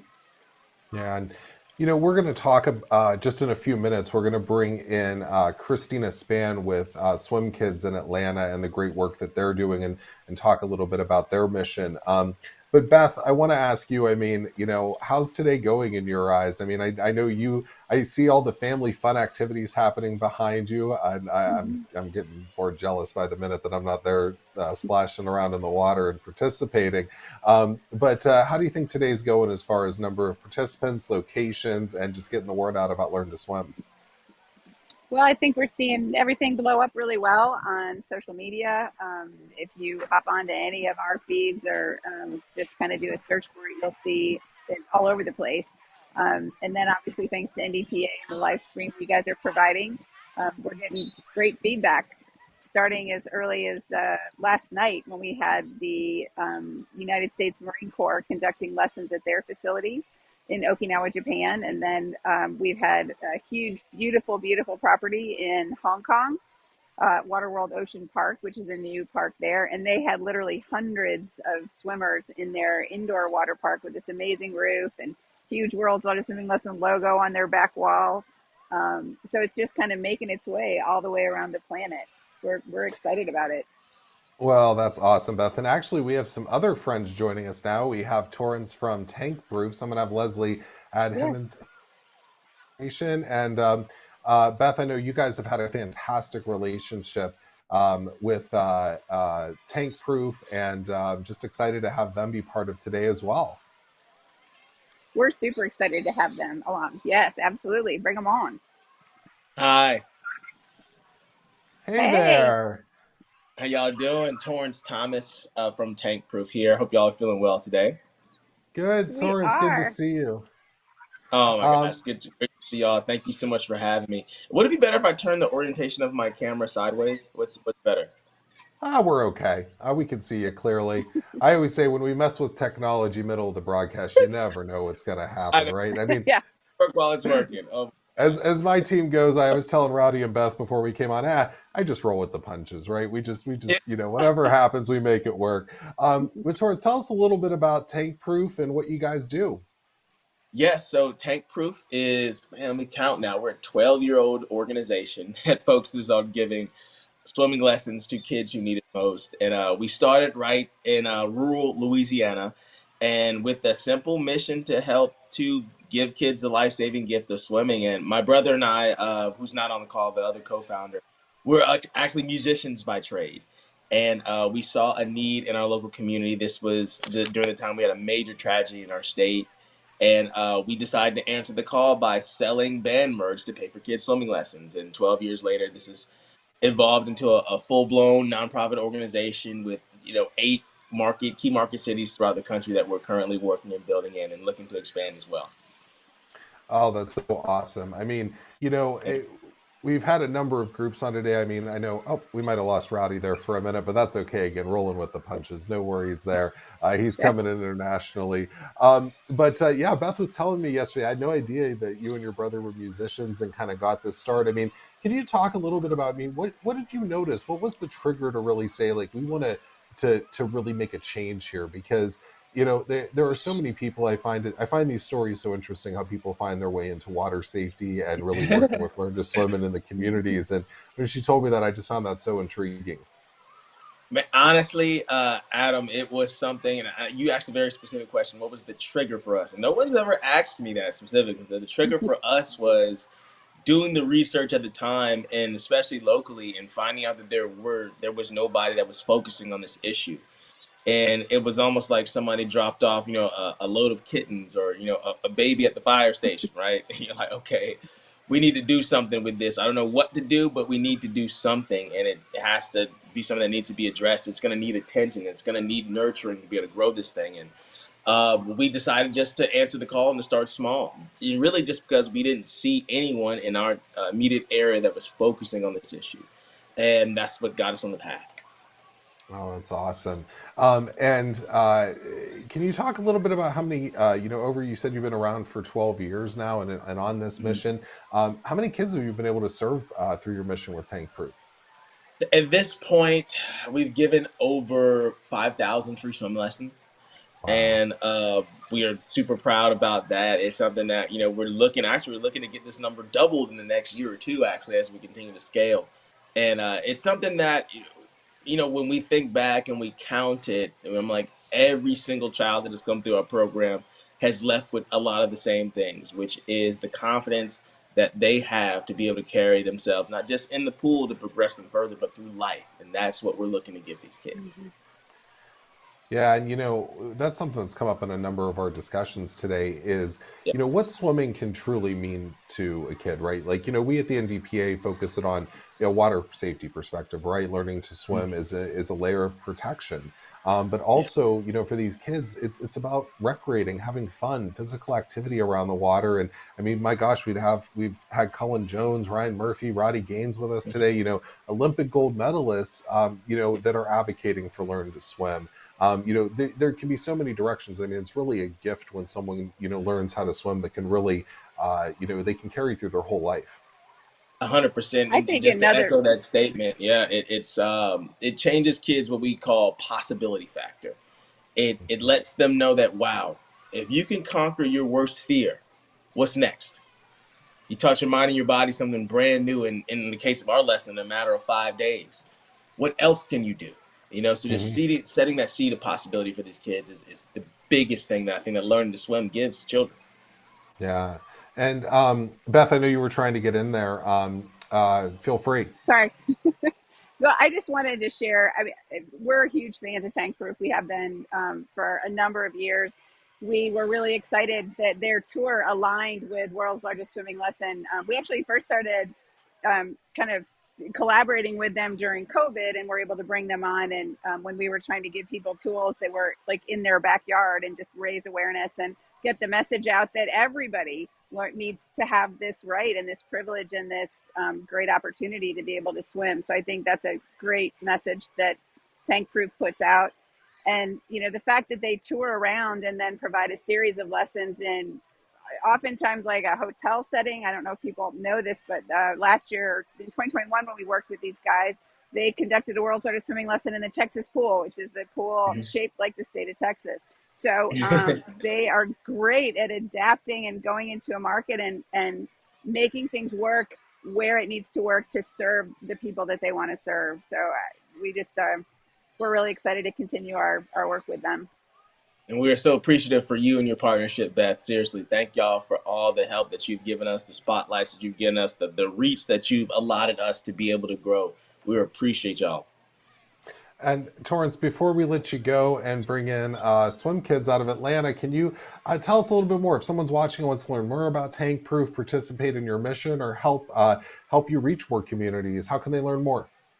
So to learn more about Tank Proof, I would say if you want to see our action, go to our Instagram at Tank Proof. We got updated content all the time about our impact in the community. And secondly, do your research. Go to our website, which is www.tankproof.org. Tankproof.org. Well, Torrance, thank you so much for joining us, and thank you so much for all the work you do expanding the reach of swim lessons and really making every day world's largest swimming lesson. That's what we love to hear. Thank you so much for all you do. Thank you for reaching out, Adam. Thank you for everything that you and the NDPA do. Thank you so much, Beth, as well. And anyone that's on that call, if you're in this space helping to make a change, thank you. Let's keep on swimming, y'all. Awesome. Thanks, Jay. Have a great rest of your day. And we are now going to bring in Christina Span with Swim Kids Atlanta.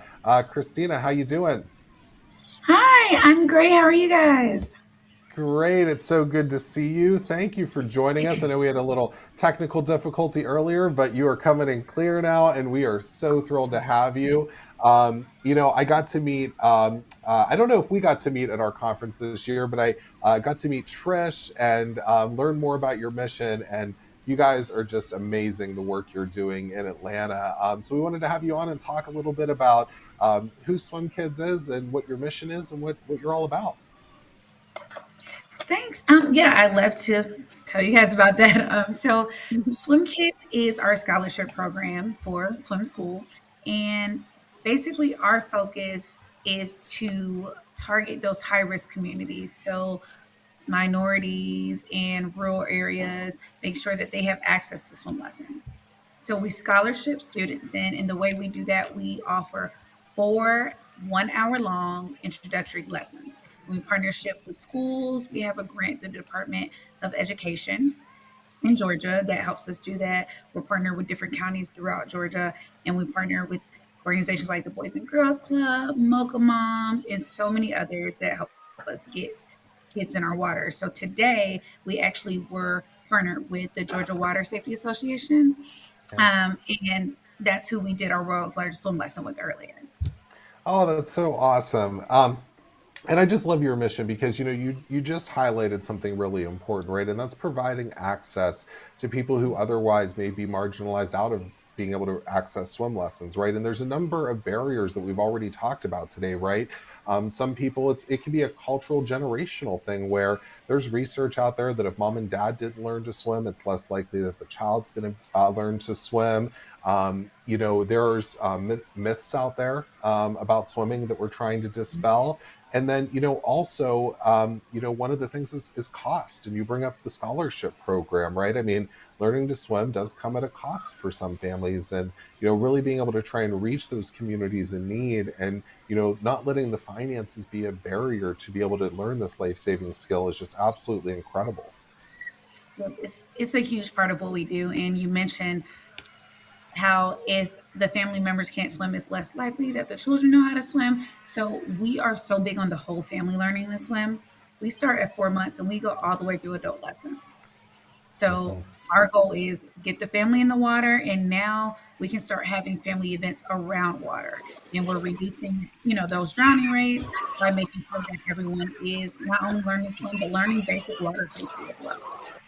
Absolutely, absolutely. And the whole thing about World's Largest Swimming Lesson, and Beth, maybe you want to speak to this a little bit, is really getting the word out about the importance of learning to swim, right? Not just what it can do from a water safety perspective, but also a recreation perspective, and getting kids physically active, and maybe even onto competitive swim teams one day.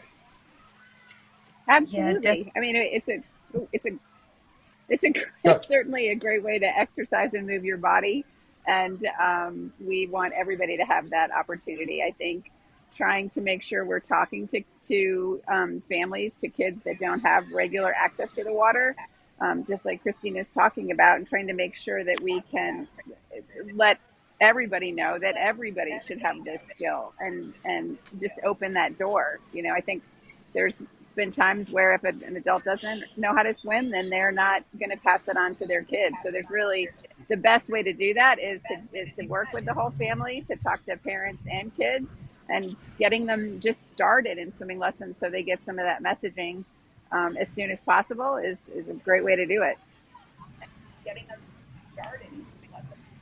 Absolutely. And Christine, I want to ask you, I mean, what successes have you guys seen? I mean, this to me, the mission that you, Trish, and your whole team are on to really expand the reach of swim lessons, to make these, swim lessons accessible.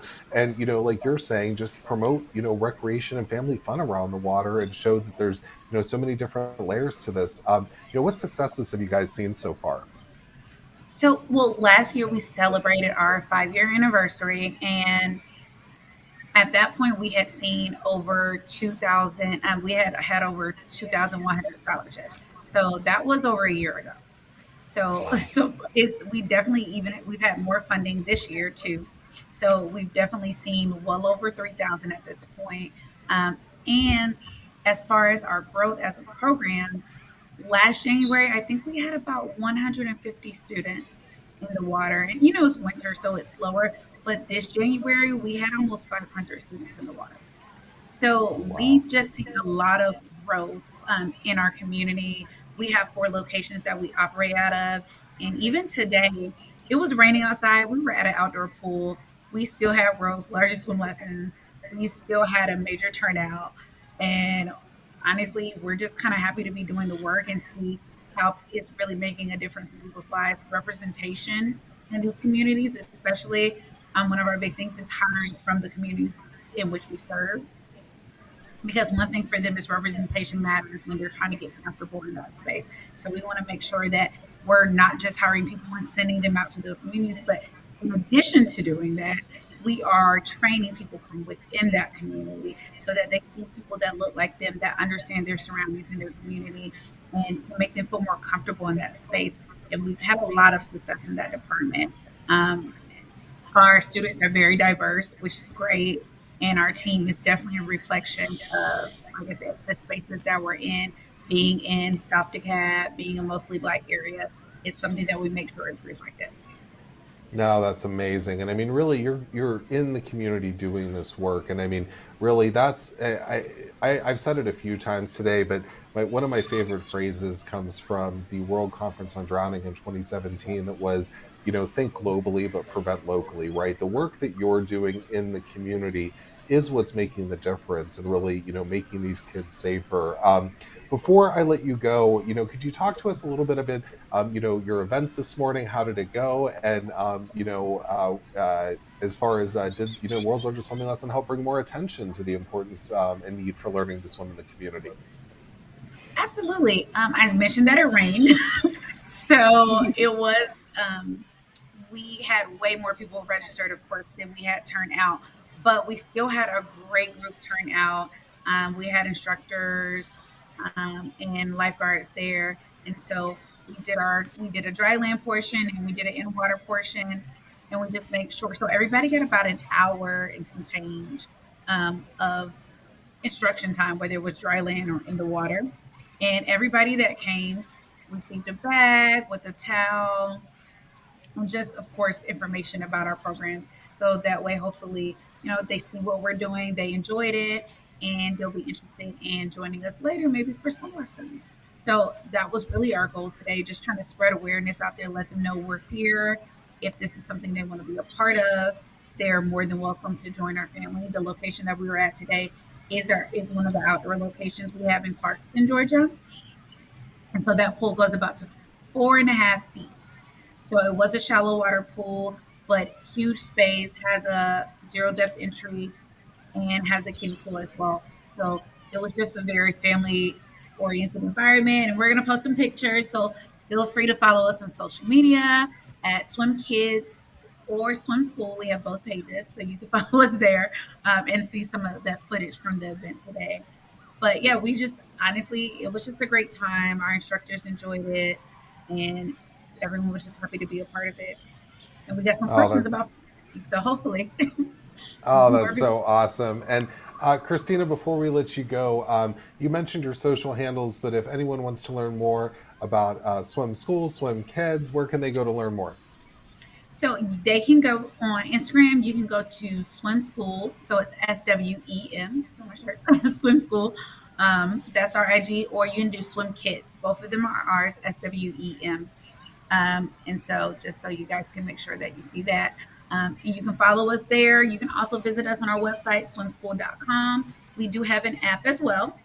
So the Swim School is our app. So you can download the app as well, and it'll actually help you. It can help you register for lessons if you're in our area. Oh, that's awesome. Well, Christina, thank you so much. And thank you to Trish and your whole team for everything you do to raise awareness in your community and really make a difference. It's people like you that are really changing our statistics and dynamics in water safety. So thank you so much for joining us. And Rowdy, I think we have you back. You would think in 2023, Adam, we would figure this Wi-Fi thing out. My goodness, I tell you, I apologize. You would think this beautiful hotel, and I won't give the name, but this beautiful hotel I'm in Berlin, Germany, which has great Wi-Fi, they say, would tell me, hey, you're going to have no problem. What do we have? Problem. Sorry about that. No worries. I mean, that happens, and as I said before, that's the thing with live TV. You just kind of have to roll with the punches. Where Roll with I'm the at, punches. I got here to set up the studio on Tuesday this week, and the power went out in the building on Tuesday when we had a storm come through. And of course, I'm in Florida, so this time of year, storms can happen 4 or 5 times a day. And I was just holding my breath, crossing my fingers that and it is still sunny outside, so I think we're going to make it. But Rowdy, there's one question I didn't get to ask you. We're going to have the Red Cross and a few other guests joining us before the end of the hour, but I really wanted to ask you about Step Into Swim. What is the program? What successes have you had? I mean, Step Into Swim is something that's been around for a while, but you guys are just lighting it on fire right now with your ability to help support swim lessons.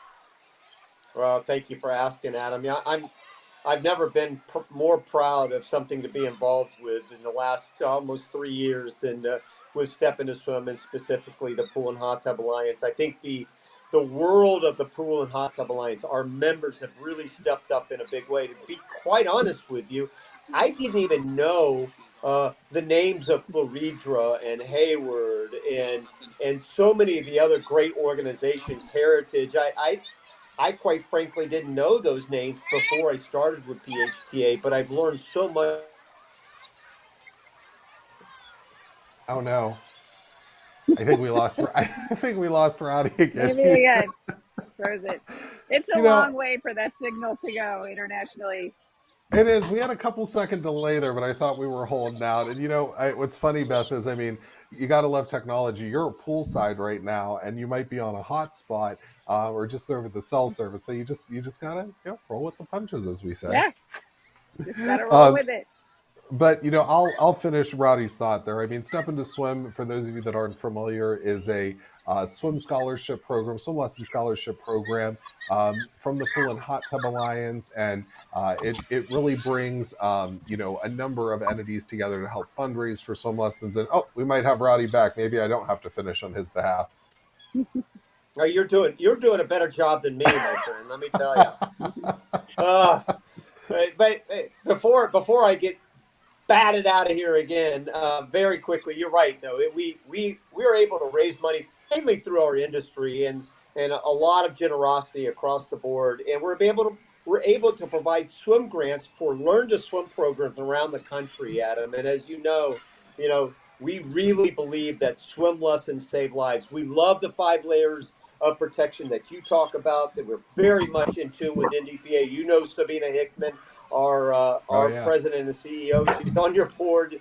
And so we're very much comrades in arms. We have this collaboration together. Yep. And there I go again. And he froze. But I know where he was going with that. And the reality is, we brought it up a couple times today, Beth, that the layers of protection are important, but layers break down. And if the child has skills in the water, even if they're just basic survival skills in the water, it really can make a huge difference. Absolutely. So that's totally what we're about today, is trying to just break in and get people that message that swimming lessons save lives. That's what we've been doing. This is our 14th year of trying to provide a platform for every organization and every kind of aquatic facility to just have a hook that they can use to be able to get folks in, to generate some buzz, to be able to send that message. Because we know if we can get them into swim lessons, that they're going to learn about layers of protection. They're going to learn about parental supervision. And I think that the industry as a whole has come a really long way. We'd like to believe we have a lot to do with that, because we kind of demonstrated to folks the capacity and the power that we have if we work together. And I think we've really come a long way. And, our message has evolved. It's more focused, now that we have this layers of protection method and we can talk to people about barriers and preventing access to water when parents aren't watching. We're kind of all in the same boat right now, all paddling in the same direction. And we're just excited about it, and really excited about how far we've come. I know we've got a really, really long way to go. And that's why we continue to do this event every year. But we've really come a long way. We've made a lot of cool stuff happen.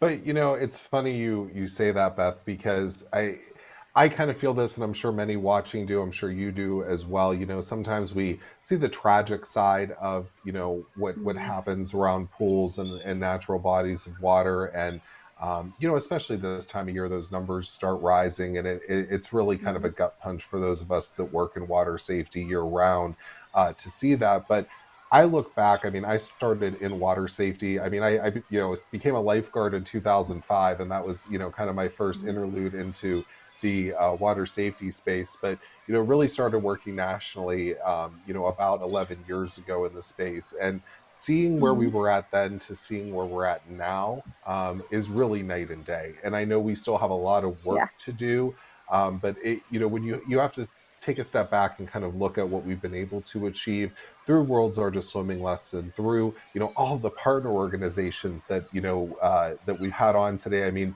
Tina Desart and I mentioned this earlier when her and I were talking, and it's funny. I get questions like this occasionally. It's kind of died down over time, but well, why would aren't you in competition with so and so, or why would you work with so and so? Aren't you guys trying? And it's like, no, we all want the same thing, and we actually all work together to do that, and we're stronger. We're much stronger together. Absolutely, it is absolutely the case, and I mean, I think that's why we've worked so hard to partner with folks to share that platform, to encourage any organization that kind of wants to step up to it and use it and leverage it and make it work for their community and make it their own. And that's, I think, why we've been able to have the success that we've had. And it's nice just for us to be able to really have this one day to make the amount of noise that we do within 24 to 48 hours. And having everybody use one voice to send one message on one day has been a very powerful strategy for us. Yeah, and I want to bring in our next guest, who is Stephanie Daramont with the American Red Cross. And the American Red Cross is actually one of our big partners in water safety. I believe they train more lifeguards and swim instructors than any other organization in the country. And oh, Beth, you've got craziness. We've got a lot of people here. Yes, I don't know if so our group here. So let's get to say hi. Hi. Hi guys. Hey. So they have all just stepped out of their lesson, and Scott, you jumping in? A lot of enthusiastic swimmers here. Probably we might need to maybe take a break from here on pool deck because it's a little chaotic, but everybody's pretty excited. No worries, Beth. That's fantastic. Well, will you get yourself situated? I'll get Stephanie introduced. And Stephanie, I mean, I know many in this space are familiar with the American Red Cross and the work that the organization does. But could you tell us just a little bit about the American Red Cross, its water safety mission, and its history in water safety?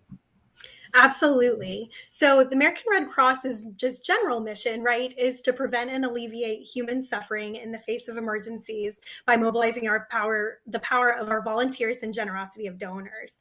One piece of the vision statement is that we always have trained individuals nearby and ready to use those Red Cross skills. So Red Cross has been involved with water safety since 1914, started with Commodore Longfellow, and we've continued that tradition since. Behind all of our training programs stands a team of experts, the Scientific Advisory Council, and they help us ensure that what's being taught is based on the latest and best emergency science. So it's so exciting and such a great organization to be part of. Absolutely. Well, we're so happy you were able to join us today. And we know many Red Cross instructors around the country and lifeguards are participating in World's Largest Swimming Lesson today. I know you and my friend Connie Harvey work very closely on something called the Aquatic Centennial Campaign. Can you talk a little bit about what that is and what its mission is? Absolutely. So I am so excited to be part of this campaign. I am new in my position as the Aquatics Mission Program Manager to help Connie expand this program. But to give you some background, the Red Cross Centennial Campaign was launched in 1914 or 1940 in 2014 to mark the 100-year milestone of when the Red Cross added drowning prevention to our mission. So the goal is to reduce drowning in the program communities. Our initial plan was to work with 50 vulnerable communities in a multi-year program that will help them establish either new programs or expand their current program. So our primary selection criteria for communities is anywhere that has a high drowning or high number of drownings, or the rate of drowning is more than the national average. So we work with our Red Cross training providers, like Parks and Rec departments, to make sure that they have the resources for water safety education, swimming lessons, lifeguarding, water safety instructor training, to make sure that it's available, accessible, and affordable. And so sometimes we focus on underserved areas to reach those that wouldn't otherwise have access. So sometimes we're in Title I schools or neighborhood strategy areas. Oh, that's awesome. And, we've talked a lot about today the importance of learning to swim across, all different, cultures, races around the world. It really does help reduce the risk of drowning. And we've talked about the benefits of swimming from a water safety perspective to lifelong physical activity to recreation. But another one I know the Centennial Campaign focuses on is lifeguards. We do hear, I can't tell you how many media interviews I've done on the lifeguard shortage nationwide. And we know some communities are struggling more with that than others. But, frankly, and I think I made the joke to Beth earlier with this, that as a lifeguarding instructor myself, I can't tell you how many times I've had to have the conversation. Yes, you do need to know how to swim to be a lifeguard. But I know that's part of the Centennial Campaign, as well as training lifeguards for these communities, as well as water safety instructors. Absolutely. We're out there making sure that they have all of the resources and tools needed to be successful in the lifeguarding class. We've also created some marketing materials to help our providers recruit for the lifeguards in the programs as well. Oh, that's fantastic. So Stephanie, Stephanie, oh my gosh, it is the last hour of the 6-hour live stream. I will tell you, it is creeping up on me. Could you tell me a little bit about, the Red Cross advocates for children learning to swim, and I know that's central to the Centennial Campaign. But could you talk about why the American Red Cross advocates that? We know it's water safety and so many different reasons, but I've never met more passionate people than the American Red Cross and the team you guys have working to really expand water safety and especially learn to swim. Absolutely. So as I think a lot of us know, drowning is the #1 cause of death for children 1 to 4 years old. It's also the second leading cause of injury death under 14. So it only takes a second, right? It's the time that it takes to put sunscreen on another child, or to text someone, or run inside and grab something to drink. So that's all it takes for a weak swimmer to drown, or the only time it takes, I guess, for a weak swimmer to drown. So we want to make sure that we're providing resources and classes that are helping enable children to learn to swim. And swimming has so many benefits. There are health benefits as well. So awesome. Well, Stephanie, before I let you go, how can people learn more about the American Red Cross and particularly the Centennial Campaign? Absolutely. So we have a few different websites, but if you go to redcross.org/centennial swim, you can find out directly about the Centennial program. You can also go to redcross.org/water safety to get water safety information. And we have a swimming app. If you text swim to 90999, it'll get you the information to download that onto your phone. Absolutely. And I know you can go into the App Store, the Android Play Store, the Google Play Store, download that app. And Stephanie, thank you for taking time to join us today. Thank you so much to your team at the American Red Cross. Tell my friend Connie I said hello when you see her, and Stephanie, Shuck, and everyone at the office. Thank you guys for all you do. I know you guys work to make sure everyone across the country has access to learn to swim, lifeguard training. CPR training, and then we could get on the litany of other lines of service the American Red Cross has. But just thank you guys so much for your work and always advocating Learn to Swim across the country. We really appreciate you being with us today. Absolutely. Thanks so much, Adam. Thanks, Stephanie. And I don't know if we have Beth Root back. I think she was trying to relocate herself, but I think we do have our next interview in our green room. So let's see if the control room can go ahead and bring in Michael Bell with Goldfish. Do we have Michael? Yes, pleasure to be Hi. here. Hey, Michael, how are you doing today? I'm doing well, Adam. Thanks for having me. I love that background. I always love Goldfish swim schools. They're always they always have the best aesthetics on the inside of the swim schools. Michael, and we have Beth back. Beth, welcome back. Welcome. Yes, thanks for having me.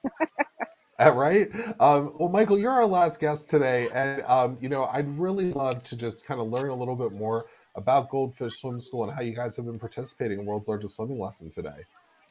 Yeah. Goldfish Swim School, we're a learn to swim facility. We teach ages 4 months to 12 years how to be safer in and around the water. Now, this year we have over 100 locations participating in the world's largest swim lesson.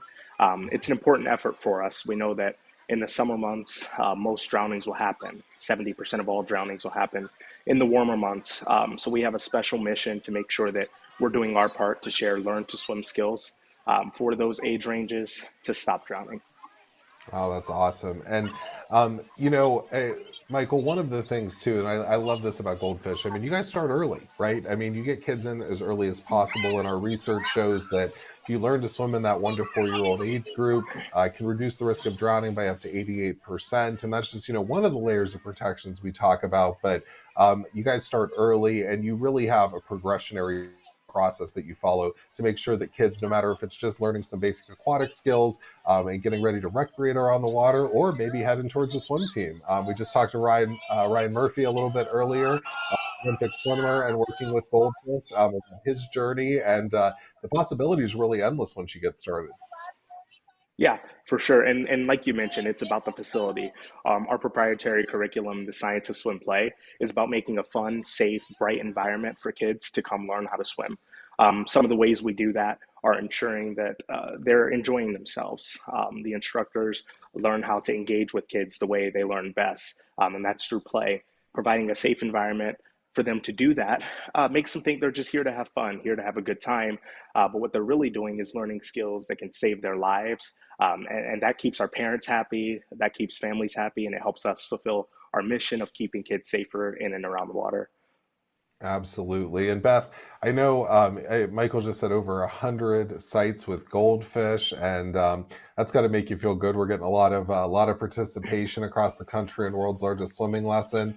And what I love about, we talked with Lisa Zarda earlier with the U.S. Swim School Association. We've got the Red Cross, USA Swimming.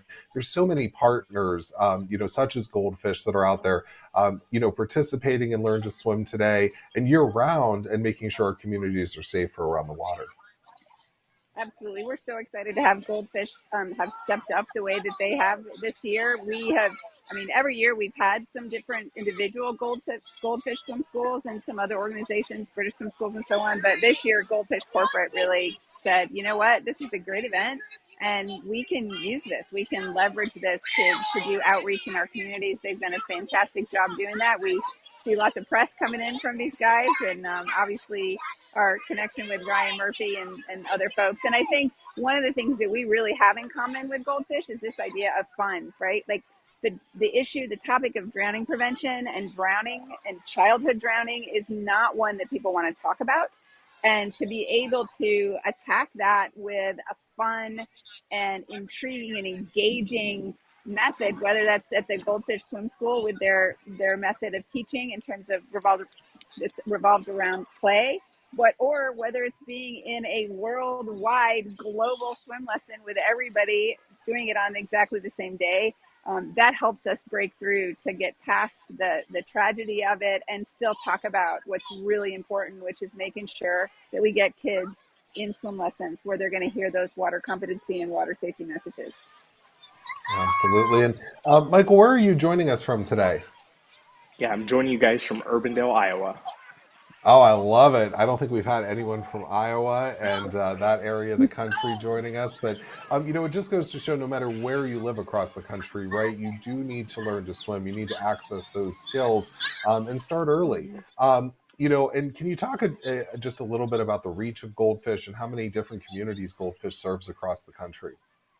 Yeah, Goldfish serves over 150 communities across the country.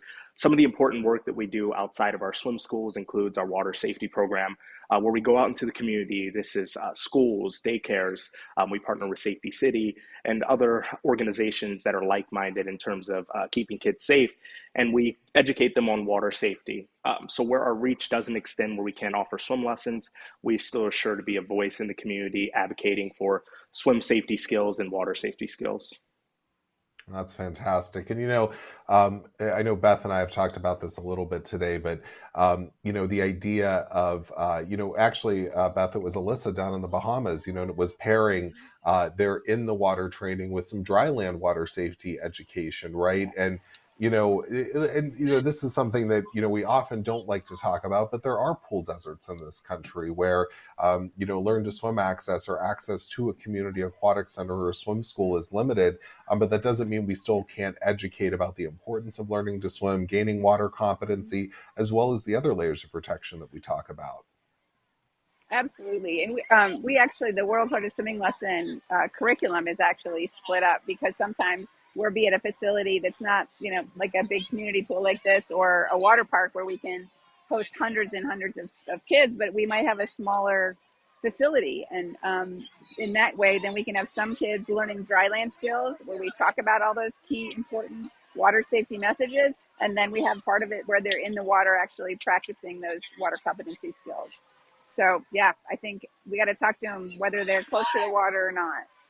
Absolutely, absolutely. Well, Michael, thank you so much for joining us today. I know Rowdy was supposed to be with us as well, but I think his internet must have completely gone out. Beth, poor guy. I don't think we've seen Yeah. him try to come back anymore. But He may Michael, just have given up. It's just like not worth it. But I don't blame him. He needs to go to dinner. It's evening time in Germany. I can appreciate that. But Michael, thank you so much for joining us. Thank you for all you do to help spread the message of water safety and the importance of learn to swim. And thank you to Goldfish for making you available, Ryan available, and really just blowing it out of the park with World's Largest Swimming Lesson this year. Beth, as we reach the end of our live stream, I know it's not the end of World's Largest Swimming Lesson, though. We've still got hours to go in the day, facilities all across the world participating. I know it's probably only like 9 a.m., 10 a.m. in Hawaii, so I'm sure we've got some facilities there getting ready to start their day participating. But, just overall, what are your thoughts as we, kind of get to the end of the live stream and get another World's Largest Swimming Lessons in the record books? well, we're just super grateful. We want to express our thanks, our appreciation to NDPA, obviously, for being such a great partner for us today by running this live stream, and for all the facilities that step up to make time for this, whether they're wrapping it around their regular Learn to Swim program or they're doing some huge event where they partner with safety experts and so on in their community to make it a whole giant special event. And all of our supporting organizations and partners, we're just really grateful for everybody stepping up to make it happen. I think it's been a great day. We're going to continue to see photos and video coming in and popping up on social and obviously in our Dropbox, and we'll continue to share that information out.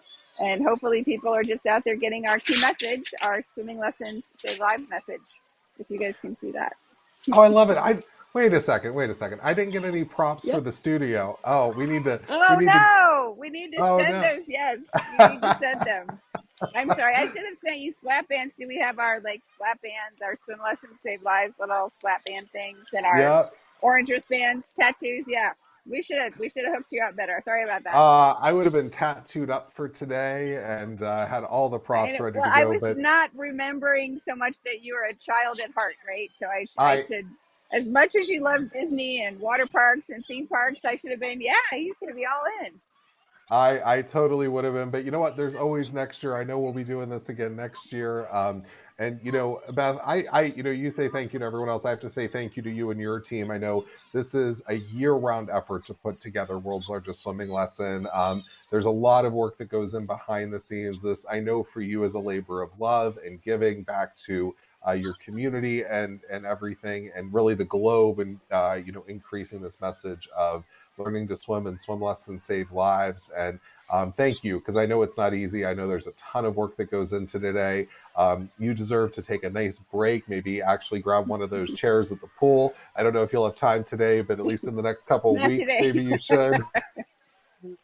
Not today, but yes, we're very appreciative. I want to also give a special shout out to all the team at the World Water Park Association. Kathy, Bernadine, Rick, so many of the people there that make this possible in terms of communicating with all of the host locations and making sure they have all the tools they need. There's just a lot of people in the trenches working really, really hard to make it possible. So thank you to and everybody. Appreciate it. All right. I got to say thank you to my behind the scenes team at NDPA, because everyone sometimes think, oh, Adam just knows how to pull off a live stream. Well, I've got a full team behind me that helps prep all this and make sure the cameras are switching and everything's tested. And I know they've worked really hard to make this happen too. So it's great to see, you know, both, you know, all the experiences of World's Largest Swimming Lesson today at the facilities, you know, all the partners we had join us today, from USA Swimming to Alyssa, Kim, and Courtney and Carrie down in the Bahamas on their swim mission outreach, Safe Kids Worldwide, Swim Kids Atlanta, U.S. Swim School Association, Wild Rivers Water Park, Oceans of Fun Water Park, the U.S. Action Plan, Swim Angelfish, Cullen Jones, Ryan Murphy, Roddy Gaines, even though his internet, you know, in and out a little bit, but don't worry, I'm going to have that joke going with Rowdy for a while now. Wow. Right. Our friends at the U.S. Marine Corps Pacific Installation, the American Red Cross, and especially Goldfish Swim School, the World Water Park Association, and all our friends at NDPA. Thank you all for making this day happen. And, you know, swim lessons save lives. So, Beth, I think we're going to end it on that positive note. If you know, pay attention to social the rest of the day. World's Largest Swimming Lesson NDPA will be sharing all sorts of posts of all exciting things happening around the country and the world as we close out World's Largest Swimming Lesson 2023. And tomorrow we start preparing for World's Largest Swimming Lesson 2024. That's what I was going to say. Right now's the time to start planning for next year. You don't want to miss out on this fun. It's great opportunity for generating media and making some noise to get this message out in your community. So join the team. Absolutely. Well, Beth, thank you so much for everything. Enjoy the rest of your day. Have fun at the pool behind you. If I was you, I'd be hopping in that water and having a little bit of fun with those kids behind you. That would be fun. That's probably not my plan for the afternoon, but it would be great. It's you were talking about weather in California and Florida. Here in Kansas, it is steamy. We are in the upper 80s with a lot of humidity. So yeah, it's a good time to be in the pool. Summer has finally come to all places across the country. That's awesome. Well, Beth, thank you so much. Thanks again. Keep learning to swim, everyone. And it was so great being with you all day long today, celebrating World's Largest Swimming Lesson. We look forward to continuing the message all summer long of water safety and the importance of learn to swim. But for now, my name is Adam Ketchmarchi, the Executive Director of NDPA. It's been a pleasure being with you today. Have a safe rest of the day, and we'll see you.